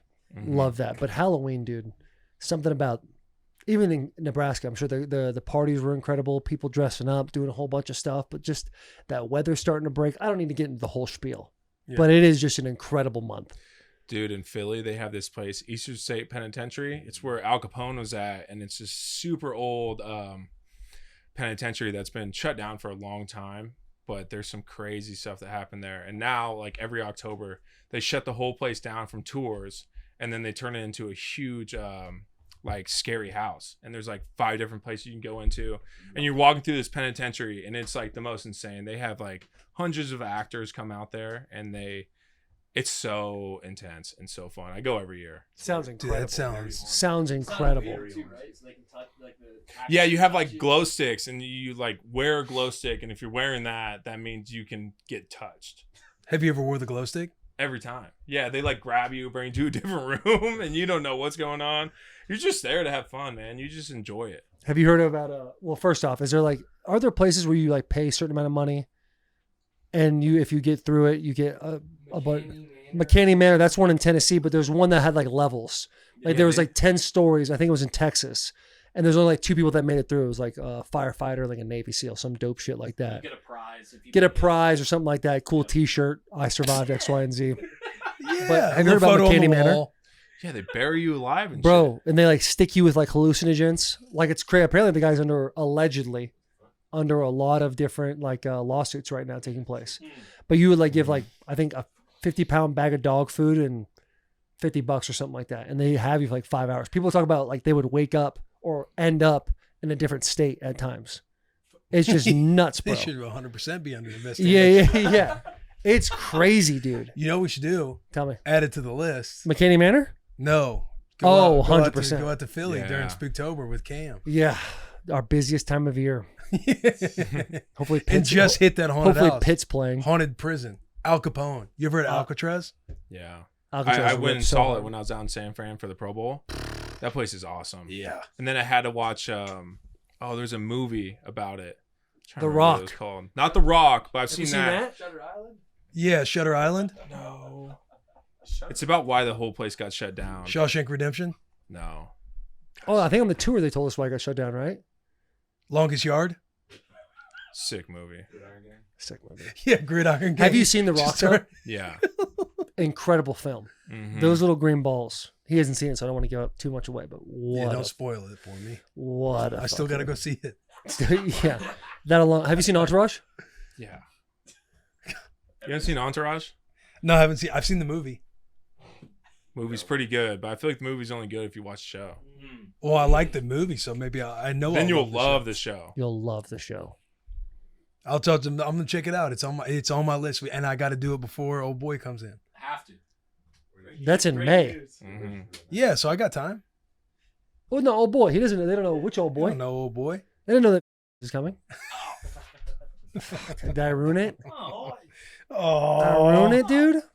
Damn. Oh, we got one from at Chef Hanning. How would Cam fight a ghost if he had to? Easy answer. I mean, it depends what kind of ghost, you know. Are you trying to like what kind of ghost is it? Is it a ghost that's like taking over my body? I'm talking about inhuman. I'm Am talking I about fighting inhuman ghosts. myself? You know what I'm saying? That's a great question. Yes. I feel like that's broad. That is 'Cause true. that's tough. It's Like if you're fighting yourself, are you just trying to kill yourself? Are we not all fighting ourselves every day? I mean, Our internal demons. but what That's a if good them point. demons are taking over? That's how. What do So you how do you do? fight How do off? you- How how do do you you fight end off it? the internal demons when they're trying to get you, Cam? Dude, I think you just drown yourself. I feel like there's not that many ghosts in the water. You know, they might be scared of the water. But then, okay. You have to First off, essentially- love where your head's at, He's on to something. and that's kind of like Fight Club situation. Yeah. But have you seen Fight Club? Yeah. of Okay, course. just making sure. But killing yourself, drowning yourself. I feel like there's a. I mean, yeah, we're gonna get rid of the ghost, maybe, but he might just get out of there. Be Not like, right if as you you're. take a chopper and just drop me in the ocean, to where you know even if you're trying to survive, like you're not gonna make it because you can't swim back to shore. You get dropped in the ocean, Okay. drown yourself, you die, ghost dies, and then you get survived by an alien coming up, bringing you down to the land. Phenomenal Bermuda callback. Triangle, yeah. Phenomenal callback. That would be top tier. And then Yeah. nobody ever sees you again because you're just like, all right, well, I can swim now. Yeah. Yeah, Yeah. That would that's a be good unreal. fucking point. What would your message be to aliens if you were confronted and you were the human being that the world was like, Cam Jurgens needs to be the one to represent us? Dude, I think I just want to know answers. Okay, You so know, you're like, not. like they know so much. How'd you build the pyramids? That would be the first one. Yeah. So you don't believe humans built the pyramids? No shot. Not us humans. Maybe different humans. Different humans, like alien humans? Maybe. Alien Maybe a different beings? form of us. Yeah. Yeah. It is tricky. The pyramids, Giants. yeah, when the conspiracies get into it, I always forget about the pyramids, but those are clearly not man-made. Yeah. Are they like aligned with stars as well? Yeah. Something like that. Something crazy. I always just have to wait and listen to Dr. Joe talk about what's going on in the world. If the aliens, if you had to give the aliens one song to represent American culture, what would you give them? Hey there, Delilah. That's a good one. Yeah, but they only had one good one. That's the scary part. Maybe Country Road by John Denver. Nice. They Nice. would like that. It's a great They song. would like that. Yep.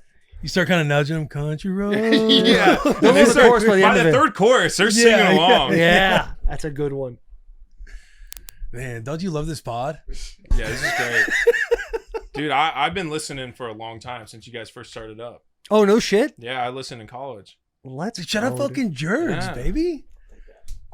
What else could we ask him? What was internally going on with the Philadelphia Eagles this year? I mean, guys, we can talk about anything. You know? This dude's pro. He's pro. He is. How about what's like what's a story or a moment where you realize like this is so much more of a business than I assumed it would be? Dude, I mean, it's just football, like the nature of it. Like it's crazy because I remember one time we were out in the summer just doing drills, like whatever, and you just see like a 10-year vet just tear his Achilles and his career's over and everything's changed, and then we're just like, all right, move the drill up 5 yards. Like, That's the craziest thing in the world to me. and then like the next day it's like, yeah, he's cut. We don't want to pay for his rehab or whatever. We'll give him severance pay, whatnot. It's just like, it's hard, like, because you have so many guys at the start of the year, and then you just know everybody's going to get cut by the end of the, going into the season. And then someone may get cut, picked up with another team, and he may be brought back and then cut, brought back. Like, I've seen guys get cut like 6 times off our team. The same dude. It's like, why do you keep coming back, man? Yeah. It's just Seems like this place is not for you. Or even when you're a guy and you're safe, and then it's like your contract is coming up, and then you start learning the ins and outs of like, oh fuck, dude, am I really potentially not going to be here next year? Mm-hmm. Yeah, some guys are like too good. They're getting paid too much, and then it's like, oh, it's too much to pay this guy, so then you're getting cut. Yeah. Like I was dumb in assuming like when I went in, because I was practice squad my first year. So when I got my 3 credited seasons, I was going into essentially like my contract was up because I was undrafted. So I only had like a 3-year deal. And I was technically, in the business terms, I was like an exclusive rights free agent. And I'm thinking, well, I got voted captain. I played a lot. Like I've started the entire year, or I played a lot this year. Like I'm going to be the guy going into next year. Like surely we'll probably do like a 2 or 3 year deal, and they'll kind of like reward you. And then you kind of just learn, no, you're on an exclusive rights deal. Like essentially you sign this contract, or you're not going to play for anybody else. You're kind of like, fuck, dude. I thought we were going to work something out. I'm it's like, tough when you're undrafted. Like, really? Yeah. When you're undrafted, you're fighting every year because like GMs, they draft somebody, they want him to work out, and then they want him to be good. So you're going to keep getting chances because you're drafted, and the GM wants to be like, yeah, I drafted that guy. I picked that guy. Yeah. Where like the undrafted cats, you're always getting replaced. Yeah. It's like, if you don't work out, who cares? Like that Right. was, that's why you went undrafted. Yeah. And then if you're good, it's like whatever scout or whoever was like looking at you, like, see, I told you I could fucking. And then that scout's trying to move up totem pole, and like it's just such a like political business. Yeah. How about the first time you like cut days happen? I know like you got cut and put in practice squad for your first season, but like for me, I remember like my rookie year, I was a 1st round pick, and even like going into cuts, I was like, hey, am I safe? And they're like, guys are kind of laughing at me. But seeing guys that like are in your draft class, and then they're getting cut, they're crying on their way out. There is no like development period like in college. For me, that was like the first time I was like, oh shit, this is actually, you can't just stay here and develop. So what happens to him now? It's like, well, hopefully another team picks him up. Well, what if another team doesn't? It's like, well, he's got to fucking figure it out. Yeah, he's got to go live his life. And it's like, oh, it could be over just like that. It's the craziest thing, man. And then seeing that first playing cut in Canada or the UFL, and it's just like, it's a grind to get to the NFL. And once you get here, it's like, it's such a business. I mean, you get chopped up and spit out, and then guys are always trying to get their way back. And you play football your whole life, it's hard to let it go. No doubt. No doubt. Because even in college too, you say you're not working out, or they're going to still spend time trying to like not give up on you or develop you or whatever it is. You're kind of still catered, especially if you're like a scholarship guy. So when that whole structure, you're going into the big leagues or the professional world, knowing that there is no structure whenever you're done, it's kind of like, fuck. Yeah, that's why it's important to still, hey, what other interests might you have if you're not a guy who's going to play in the league for fucking a decade? Mm-hmm. So a smart play with the Jurgy move. Yeah, building a business, man. It's been fun. I mean, we got into, just this last year, we got into 140 stores in like Pennsylvania, all across the state, and just, I mean, selling jerky. It's cool because I started in college with my right guard at the time, Matt Sichterman. He's like a software engineer. He like built a website, and my mom was with our business, and we made an LLC together and started selling jerky. And I mean, the whole goal was just stay close with one of my best friends, Matt, and then make my mom some money. And man, it's been fun. But dude, that is cool, bro. It's cool, like, because I have no idea what I'm doing in the business world or anything like that, and you just learn as you go. You just fall forward. Yeah. You're always just learning, and you're like, all right, what steps do I take? And it's like, well, let's just figure it out. Let's do this, and then if it doesn't work, then we'll figure it out the next step. Yeah. And in the very beginning, you think, oh, I'm just like one phone call away from getting this in stores across we just got to get this national. If we just get a Costco, it's over. If Target will just pick us up. Then you just learn it just doesn't work that way. Yeah. And all the ins and outs and the games that are played with all the other jerky companies. What's your favorite? The favorite, mango habanero. We got a mango habanero, and it's a little spicy, but it's sweet. And then hot honey, cracked pepper, original teriyaki. And I mean, the best way to sell it is just online because it's just direct to the people. And we got a website, jurgy.co, jurgy.co. You guys got to check it out. It's incredible right there. Yeah, we'll have it all as you're saying all that. Yeah, get you guys a pack. Mango habanero is my favorite. But go get some jerky. Tough I feel like when you're in season, I mean, it's just all football. It's so tough. And I see guys with like families and kids. I'm like, man, I don't know how you go through a season with a full family and kids. Like, it's got to be tough. Yeah, we were having that conversation the other day about how like I had kids while I was playing. Will was after he was done playing. I met my wife year 3, like going into year 4. I had my first child. Played 9. Wish I could say 10. And so, yeah, I had 2 kids, but it really turns into like when you have kids and you're in the NFL, like there's a kind of like the main thing is football. Yeah. Like it sucks to say, and it's like really hard for some people to hear, but like you're only in this for a certain amount of time. The older you get, the more you realize like, oh, the expiration date is coming. So to have a partner that sits there and is like, I understand that you have to do this right now. So I'll take on like 80% of the work, 90% of the work, and you come in and fit in where you possibly can. And then there's a whole different game of when the season ends and you're on this routine of waking up at whatever time you are, getting back, watching the film, doing the massages, hitting the NAD, like your process, your routine. Now you're coming back into your family's routine and they've already established theirs. And so you're trying to fit in and be like, okay, I'm the dad, so I need to put myself here.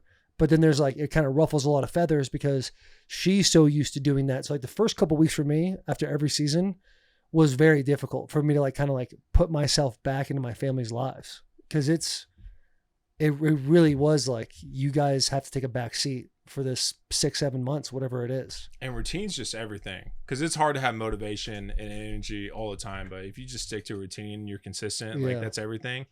When you get done with the season, your routine just shifts and you like lose yourself for a little bit trying to like get back in the training, getting your routine set. Exactly. And it always takes time, but like when you have kids or a dog or whatever, like your routine's just constantly changing. I'm smiling because Jared perked up when you said or a dog, and he's like, because he's inside off the field. Yeah, dude. He's like, oh, a dog's like having a kid. It's nothing like that. But yeah, I was talking to Taylor too. I'm like, I just feel like I just lucked into the part of like having the kids after, because part of me was, I was like, I'd love to have kids like while I'm playing, so you can get like photos on the field and do all this stuff. Then when we had kids, or when we had Rue at first, and I was looking at, this was year 10, but when I was looking at leaving and going to Atlanta to play and knowing all the things that it takes to like pour into a newborn and your kid, really just pour into your wife because of everything that they go through. And it was almost like a perspective shift. I was like, fuck, dude. It's got to be fucking hard to balance being a parent and having a career like playing in the NFL, because your entire dream growing up is playing in the NFL. And then when you were playing in the NFL and you either meet your wife or you had your girlfriend going into it, and then you decide to have kids, you almost just you're just blinded to it because you're not thinking about, you're just like, this career is the career I've always dreamed of having. And we got to do everything we can to make sure I maintain this career. But then it's like my perspective shifted into like, respect to the dads that are trying to balance both and doing it, but massive respect to just the moms, because they have to essentially cater around everything in your world, because the world is like, how do we play this game? How do we maximize the opportunity we've been afforded? Because when I was set to leave, Rue was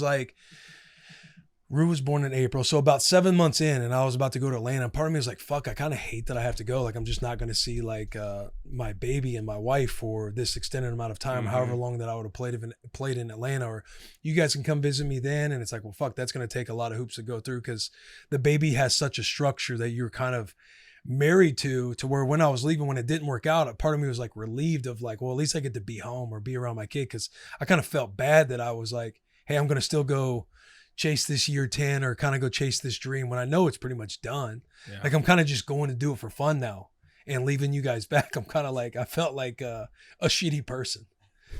Isn't it weird? Yeah. Because it is you were in such a unique situation, but it is like kind of the part of like guys leaving their families, like dudes that get traded mid-year and they're in like year 9 or 10, they have multiple kids and their kids are in school. So they like have to go to a new city. Yeah. They're like, when my kids get done with school, they'll come out there. So that's months of them just not seeing their father, and it's FaceTimes and phone calls. Your situation is wild. Mine is wild because it's like Bussin's going well. There's really like there's no reason to leave, but also it's like once you're done, you're done. Like once you shut down, you hang up the cleats. Like we all go through like this part of being like, hey, it's crazy, it's over. Like I'm 3 years removed from playing football. And I think about football, and it's like, it's crazy to think I ever did that. Like, it feels like such a foreign world to me now because you have all these new things you're doing every single day. We get to do this, but also your kids are growing. So you're just like, not like, I'm focused on football when it's on in the fall. We have to do our show and stuff like that. But something that was such a, like the majority part of your life, that was the biggest part, 80% of your life is now 10% of your life. And it's such a weird thing to kind of balance and just like kind of reflect on and think back, like, that's crazy. We used to play. Yeah. Oh, 100%. What was like the things going through your head before you retired and being like, I can't wait to do this when I'm done playing football? Like, what were you guys looking forward to the most? I think you already kind of said it. And it's there's on the micro, it's waking up on August 7th and then you look at the thermostat and it's fucking 92 degrees outside. And there's a bunch of guys in the town that you played in and they're all dying. You're like, you know what? I'm going to take another 45 minutes. I'm going to sleep a little bit longer today. Like that's something you're like, you think about when you're playing, like it's crazy when I'm done, I can just sleep during this day. Something about like going trick-or-treating with your kids and not think about, I have to play this guy in 3 days and these are his moves. I remember we would do a thing with the Titans where like we try to do most Fridays. Like I get the O-line boys together, a couple extra guys. We would go to a haunted house in Nashville. And I specifically remember like walking through these haunted houses and while I'm like trying to like be in the moment, I'm thinking about Von Miller's, spin move and how he sets it up while I'm walking through. So I'm not truly present. I'm kind of like enjoying it, but I'm not really enjoying it. And then there's like Christmas. And it's like you go in, meetings aren't until 2 p.m. so you can enjoy the morning. It's like, okay, we're doing this. But in your brain, while they're opening presents, you're like, I got to get back to that. So it's like Thanksgiving. It's like, I never played on Thanksgiving. Have you played on Thanksgiving before? I think so. But holidays suck when you're playing holidays football. Suck, dude. And then once you get out, bro, it's so much fun. And that's what makes October even better. Yeah. It's like the opening ceremony to all of the holidays. Holidays change everything, dude. Yeah. When football is done, the holidays are such a game changer. And it's truly like, you don't get a lot of reflective periods when you're doing this, especially the world we live in, because we get to jump from something so quick. And there wasn't that time of like, what is my identity? Who am I? I've been this for so long. Like that kind of like got to go away because we still get to live in this type of world. But the holidays, when you really sit back and it's like Thanksgiving and I got the boy over and his kids running around and Rue's asking me to go do something while all the older kids are upstairs and I bring her up and you kind of sit on the couch. Everyone's got full bellies. My boys are over and it's like, I got nothing to fucking worry about today. Yeah. There's nothing. I'm going to throw a couple of bets on. Hopefully Detroit doesn't shit the bed because we're going to bet on them because they do it every single year. And this is awesome. Yeah, it's like the moment as a vet when you experience a weekend in season where you're not playing. Like mine, when we were doing Bussin, I was fired up about doing the bus because I was like, this is a transition that we could have. Yeah. But there was still a part of me that's like, all right, whenever August comes around, like I'm going to still try and get on a team and play for the year. For me, like I ended up going to the Saints, but then I got injured in the 4th preseason game. And so I got an injury settlement. Like my ankle was just fucked for like 6 weeks and then I'd be ready to go. But just kind of tasting those first 6 weeks of the season where at first I'm kind of like, you just feel out of place because you feel like you need to be focused or like involved somehow. Like it just doesn't feel right. But when I'm back home, I just play for the Titans. I'm watching the Titans on the weekend, thinking about how we could balance Bussin with Taylor still playing on the Titans, or I'm going to go in and do X, Y. I'll probably do the intro solo or whatever we were doing then. But seeing the Titans lose and knowing like, oh, I didn't lose. Like, I'm not going to be in the meeting rooms the next day. There's almost just this weird weight of anxiety that you kind of release yourself from. For when you wake up on Monday morning, you step outside and it's fall and you got the crisp breeze and just the Spooktober vibes are coming and you're kind of like. Maybe a little fall golf. Yeah, maybe a little fall golf. Yeah. But you feel like you should be in trouble since the team that I'm following are still feel invested and just lost the game. But I kind of don't have that. And then that kind of stacked. And then when I played on Oakland, I kind of felt like, oh, this might be my last year. But the moment you start experiencing the holidays, the weekends in the fall, and just knowing you're not tied, your identity isn't tied to something to where, you know, in Nebraska, when you lose, you feel like the world's just on top of you. Or in the NFL, when you have the business aspect, or I'm not playing well, what's the front office thinking? Or what's the meeting vibe going to be like? Like, is our guys going to get our shit together this week? Are we going to win this game? When you're kind of like done with that, and it takes a little bit. But the moment you accept it, you're kind of like, yo, I'm going to go get a fucking iced latte down at the coffee shop this morning and not have any obligation to sit there and stare at my phone for a little bit. Yeah. I have nowhere to be in. And you're just seeing kind of the headlines. You're like, oh, fuck. Like, that kind of sucks. Yeah. And you know guys are dealing with their things because they're in the bubble. It's like anytime we could say something out of pocket about a guy and he might feel some type of way, I'm thinking like, okay, I can definitely empathize with what he's feeling because he's in the bubble still. Like I was the same way. I always thought like, man, this kind of sucks seeing my name come across, everybody kind of dogging on it, talking shit on it.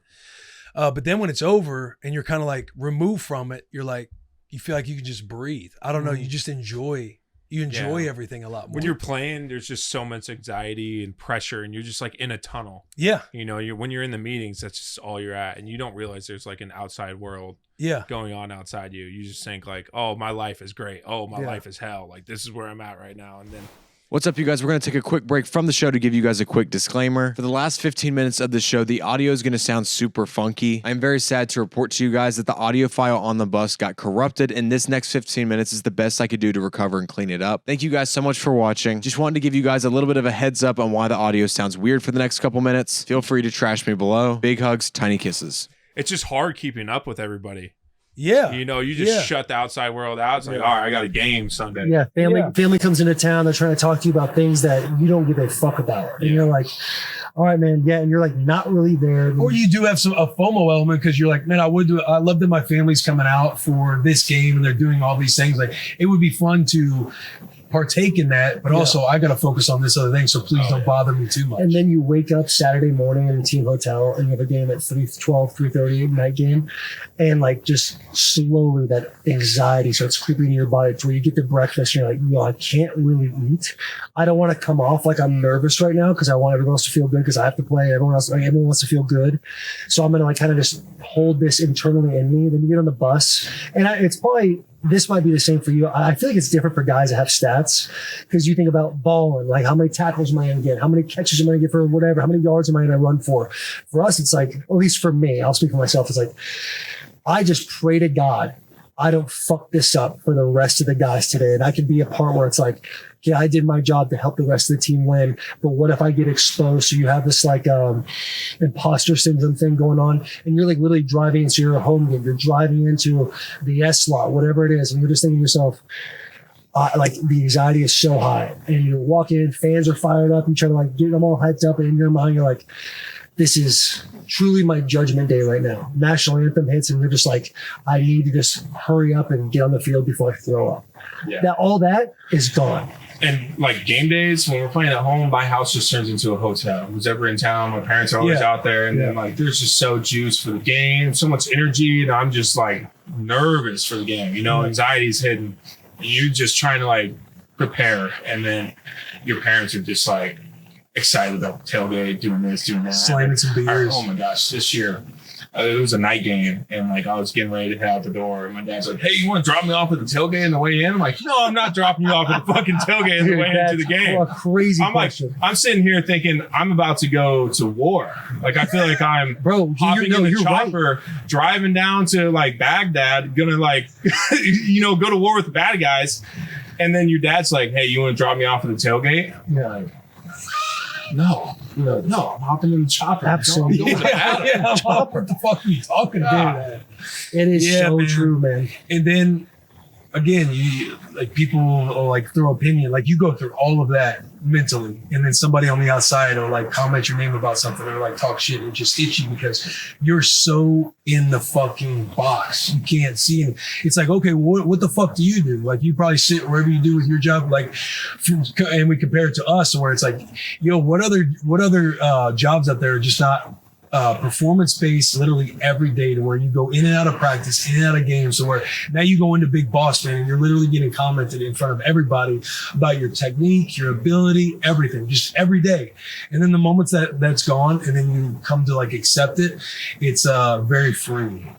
But it's such a different culture in football because like you go out of that and you go to a regular world and your boss is no longer cussing at you and doing the same shit. And you're like, man, this is weird. Huh? yeah. And you're like, you can't just, say the things you're saying in the locker room or with your coach or like with the guys in the building. Yeah. As soon as you're getting in the office job, it's like, what the fuck is going on? Yeah. So you're like, oh, okay, I had a tough day, but I'm able to show up tomorrow. Like everything's all good. Mm-hmm. Like, yeah, it's kind of how it works on this end. The hardest part is like, I feel like you come off of such a high in football to where we play in the NFL. I think of it the analogy of you found this roller coaster that gives you so much like juice and so much energy and such like a purpose. Like this is my reason for being. And after the game, I feel like a lot of guys struggle is finding that next thing that like gives you the same urge that you feel weird of like, adapting yourself to the retired life of like, what is my next thing going to be? Yeah. That's probably the biggest hurdle that I feel like guys struggle with because you're on such a roller coaster when you're in it because it's so fight or flight the entire time. Like, am I going to be here tomorrow or am I going to take down Von Miller? Like it's something different every day, every week. There's so much variety to where you don't have that as much when you're out of it. You can just get cut and traded anytime, anywhere. And like the casual fan just sees that and they're like, oh, so-and-so just got traded. Can't wait for him to play. But then if you're a player, you're like, man, how's he going to move his entire family out there and then practice tomorrow after he just got traded? Yeah. It's like, dude, the logistics behind everything and like moving or whatnot, like people don't understand that. Yeah. Like Max on his pod, The Rush, last week when he's kind of breaking down all the stuff that went on with Baltimore. And he called Rachel, his wife, and like, hey, the Baltimore move happened and everything else. And he just talks about how Rachel like almost like was starting to cry because you have such a vested, you've been in Vegas for so long and now you got to move and do everything else where it's like, oh, that should be easy. Like Max, you make fucking, like you're one of the highest paid guys in the league. Like these things shouldn't even be felt or go on. But just listening to him say that, it's like, yeah, it happens. It happens all the time with guys. Mm-hmm. So it's like, hey, we're going to be across the country now in a completely different world. Like I know we've kind of had your routine here, but his wife's crying on the phone thinking like, damn, I knew that something like this was coming, but I didn't know it was actually going to happen. The Max situation is nuts. Yeah, the Max situation is crazy. Have you thought about life after football at all? I mean, you just signed a crazy contract, so you're sitting nice, but... Yeah, I'm thinking, man, waking up and I get to take care of my lawn like every day. That sounds exciting. I'm excited for that. Yeah. But like I love football. I want to play as long as I can, and hopefully just keep playing with Philly. Like it's just there's not too many better places to play football than with the Eagles, especially when you're there. If you're not there, you probably hate us. It's just kind of how it is. It's kind of nice. It's like a badge of honor in a way, isn't it? Yeah. To like be like, oh, these fan bases hate us because first of all, we rip and our fan base is crazy. And coming in here has got to be super hostile for other people. It's kind of be like, yeah, fuck everybody else. Yeah. Your fan base is just so goddamn hostile. You know what I mean? That's what feeds because I'm getting coined as like an Eagles hater, and I'm thinking like, I don't hate the Eagles, but you're making me root against them because of how insane you guys are, which I love. I love the entertainment of the league and all the things that go on.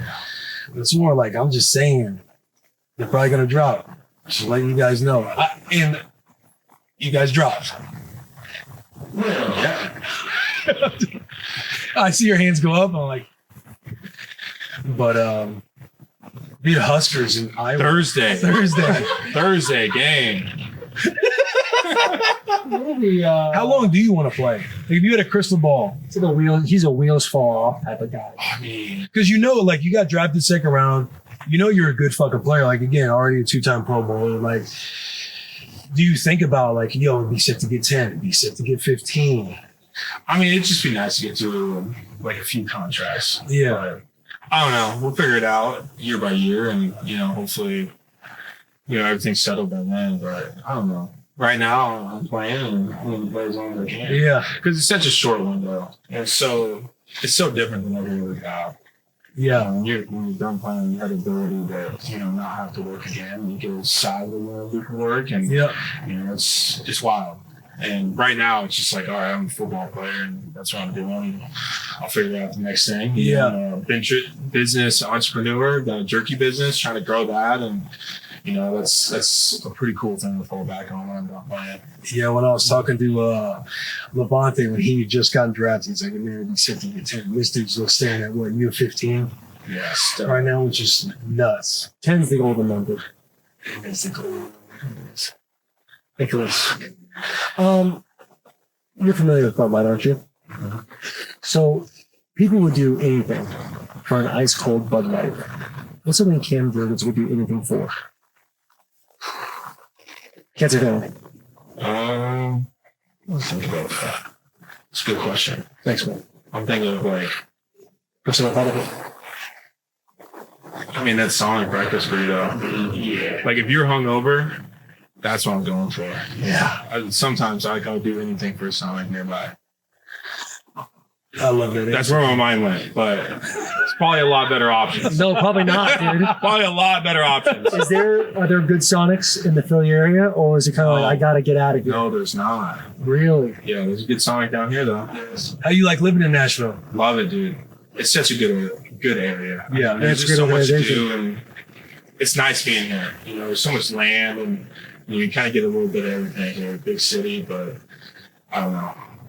I mean, I can't be on the East Coast, can't be on the West Coast. Like I grew up in Nebraska, so landlocked. So it's nice being here. I'm a Midwest guy. Salt of the earth. Living in the big city was such a huge change for me. I mean, growing up in Nebraska, living on a farm outside of town of like 200 people called Pickle, Nebraska. That was like an hour or about a half hour south of Lincoln there. And then never saw the ocean until I went to California to start my draft training. So that's the first time I saw the ocean. And then I go out there and I'm driving on the road. There's 9 lanes in the interstate. I'm like, this is nuts. And I get drafted to Philly, and this is always the story I tell. When I go to Philly, I had to go to see a dentist when I got there. And I get the address, go to the dentist's office. It's downtown. I'm driving my big truck down there. I pull up to the building. It's a skyscraper. I'm like, okay, where the hell do I park? I'm trying to find a place to park. Finally get to a garage. Truck don't fit. They have to hold it outside for me. I go in there. I'm like, all right, I'm here to see the dentist. Where is it? And they're like, all right, it's on the 17th floor. I'm like, okay, go up to the 17th floor. There's 5 dentist offices on the floor. I don't even know which one I'm going to. I'm knocking on the doors. Back in Nebraska, if I need to go to the dentist office, I drive to the dentist office, I park, and I walk in, and I see the dentist. Yeah. Big city, not for me. Yeah, and if big city, not for me. And if the dentist office is 25 miles away in your brain, it's like, oh, it's going to take 25 minutes to get there. Now in the cities, bro, that's 25 miles away. Your initial instinct is like, all right, I'll probably get there in 25, 30 minutes. It's like, that ain't how it works. Yeah. You see one that's 5 miles away and you're like, fuck, I'm going to have to leave. Yeah. That was a big, that's a big difference of going into the city life. Sounds like you didn't utilize Big Dom for that dentist office situation. I did not, dude. I was just so naive. I'm like, I'll just drive to the dentist office and park. Nope, no shot. That's not how it works. Living in a big city seems like the craziest. What are you thinking for your Spooktober Stoom this year? Stoom? What's Stoom? Costume. Okay. I haven't thought about it yet. Yeah, that's fair. Maybe now that we're talking about it, maybe an alien / ghost hybrid. Okay, yeah. We could do something there. Yeah. By October next year, we'll probably have some footage of some aliens. Everybody's probably gonna see what they look like. So maybe I can start playing the costume. Yeah, just singing Country Room. Yeah, there we go. To the plane. Dude, fun pod. I'm sweating my ass off. I was just gonna say, I'm fucking dying. It's fucking hot in here. Shut it down. We got that. Boys, just any as questions? the pod goes, Jeremy Club. Jeremy Club, you have the last question for Mr. Cam Jurgens. Oh, yeah. Philly, fly Eagles fly. Last one. I feel like just off your vibe and hearing you talk, what's the one big purchase you made after signing your big contract? Sounds like that truck. I feel like I didn't make too many big purchases after. I got Clear, that TSA pre-check. That was like the first thing I got. I'm like, I can afford this. And then, dude, I got a deal with Exmark. Sorry, I got a big old mower, 0 turn. Love that. Nice. Like I didn't even pay for it. I just did some advertising. And so that's the cool thing about some of these things. You don't even have to pay for it when you get the money, which is like nuts. This is every offensive lineman. This is awesome. He's a Husker, so I love him, but I love Jurgens. Love some of these answers. Sitting there talking to Jurgy at the Pro Bowl. By the way, how ridiculous is the Pro Bowl now? What was that? It's terrible. It was just like, I felt like it was just run by like social media people. Yeah. Like we'd be in the hotel, like trying to go, and then we go to practice. I would ask somebody, and they'd be like, "Oh, you need to talk to somebody else." I'm like, "Well, what are you here doing?" Right. Can you just tell me where the bus is? Is there a bus? Am I walking? Do they need to bring back the game? I don't know. If it's in Hawaii, might as well. Like Hawaii. Yeah. They're going to keep it that way. They just need fanatics to do their flag football stuff. That'd be awesome. He did. Was it good? I liked it. I enjoyed it. I had no idea what was going on. I was so locked into March Madness. I just had a little get together. I had like 14 guys coming up this weekend, and they all shipped out yesterday. So it's nice to have a little empty house now. Yeah. But we had like our Masters draft. We do it every year. So we like draft our players for the Masters, and then we had like March Madness going on. So like it was a good weekend of fun. Dude, that sounds like a good weekend. Just getting all the bros together. A Masters draft. How do you even do that? So we have 14 people, we draft 5 guys, and then you're hoping at least 3 of them make the cut, because I think your top 3 guys end up getting scored. And last year, I only had 2 guys make the cut, and I was pretty much done after day 2. So what's the winner get? Just all the money, and then we got a green jacket, we got a trophy, we got a lot of like things, just because you're trying to make a yearly thing, an annual deal, and when you get a trophy, you get a jacket, you get all these little deals, and you get the winner's name on it. Like it helps you get everybody together every year. So, I love that. Keeping the bros together. You know what Cam should be a part of? Us going to a franchise to get absolutely bombed with George Kittle. Yeah. You need that. Yeah.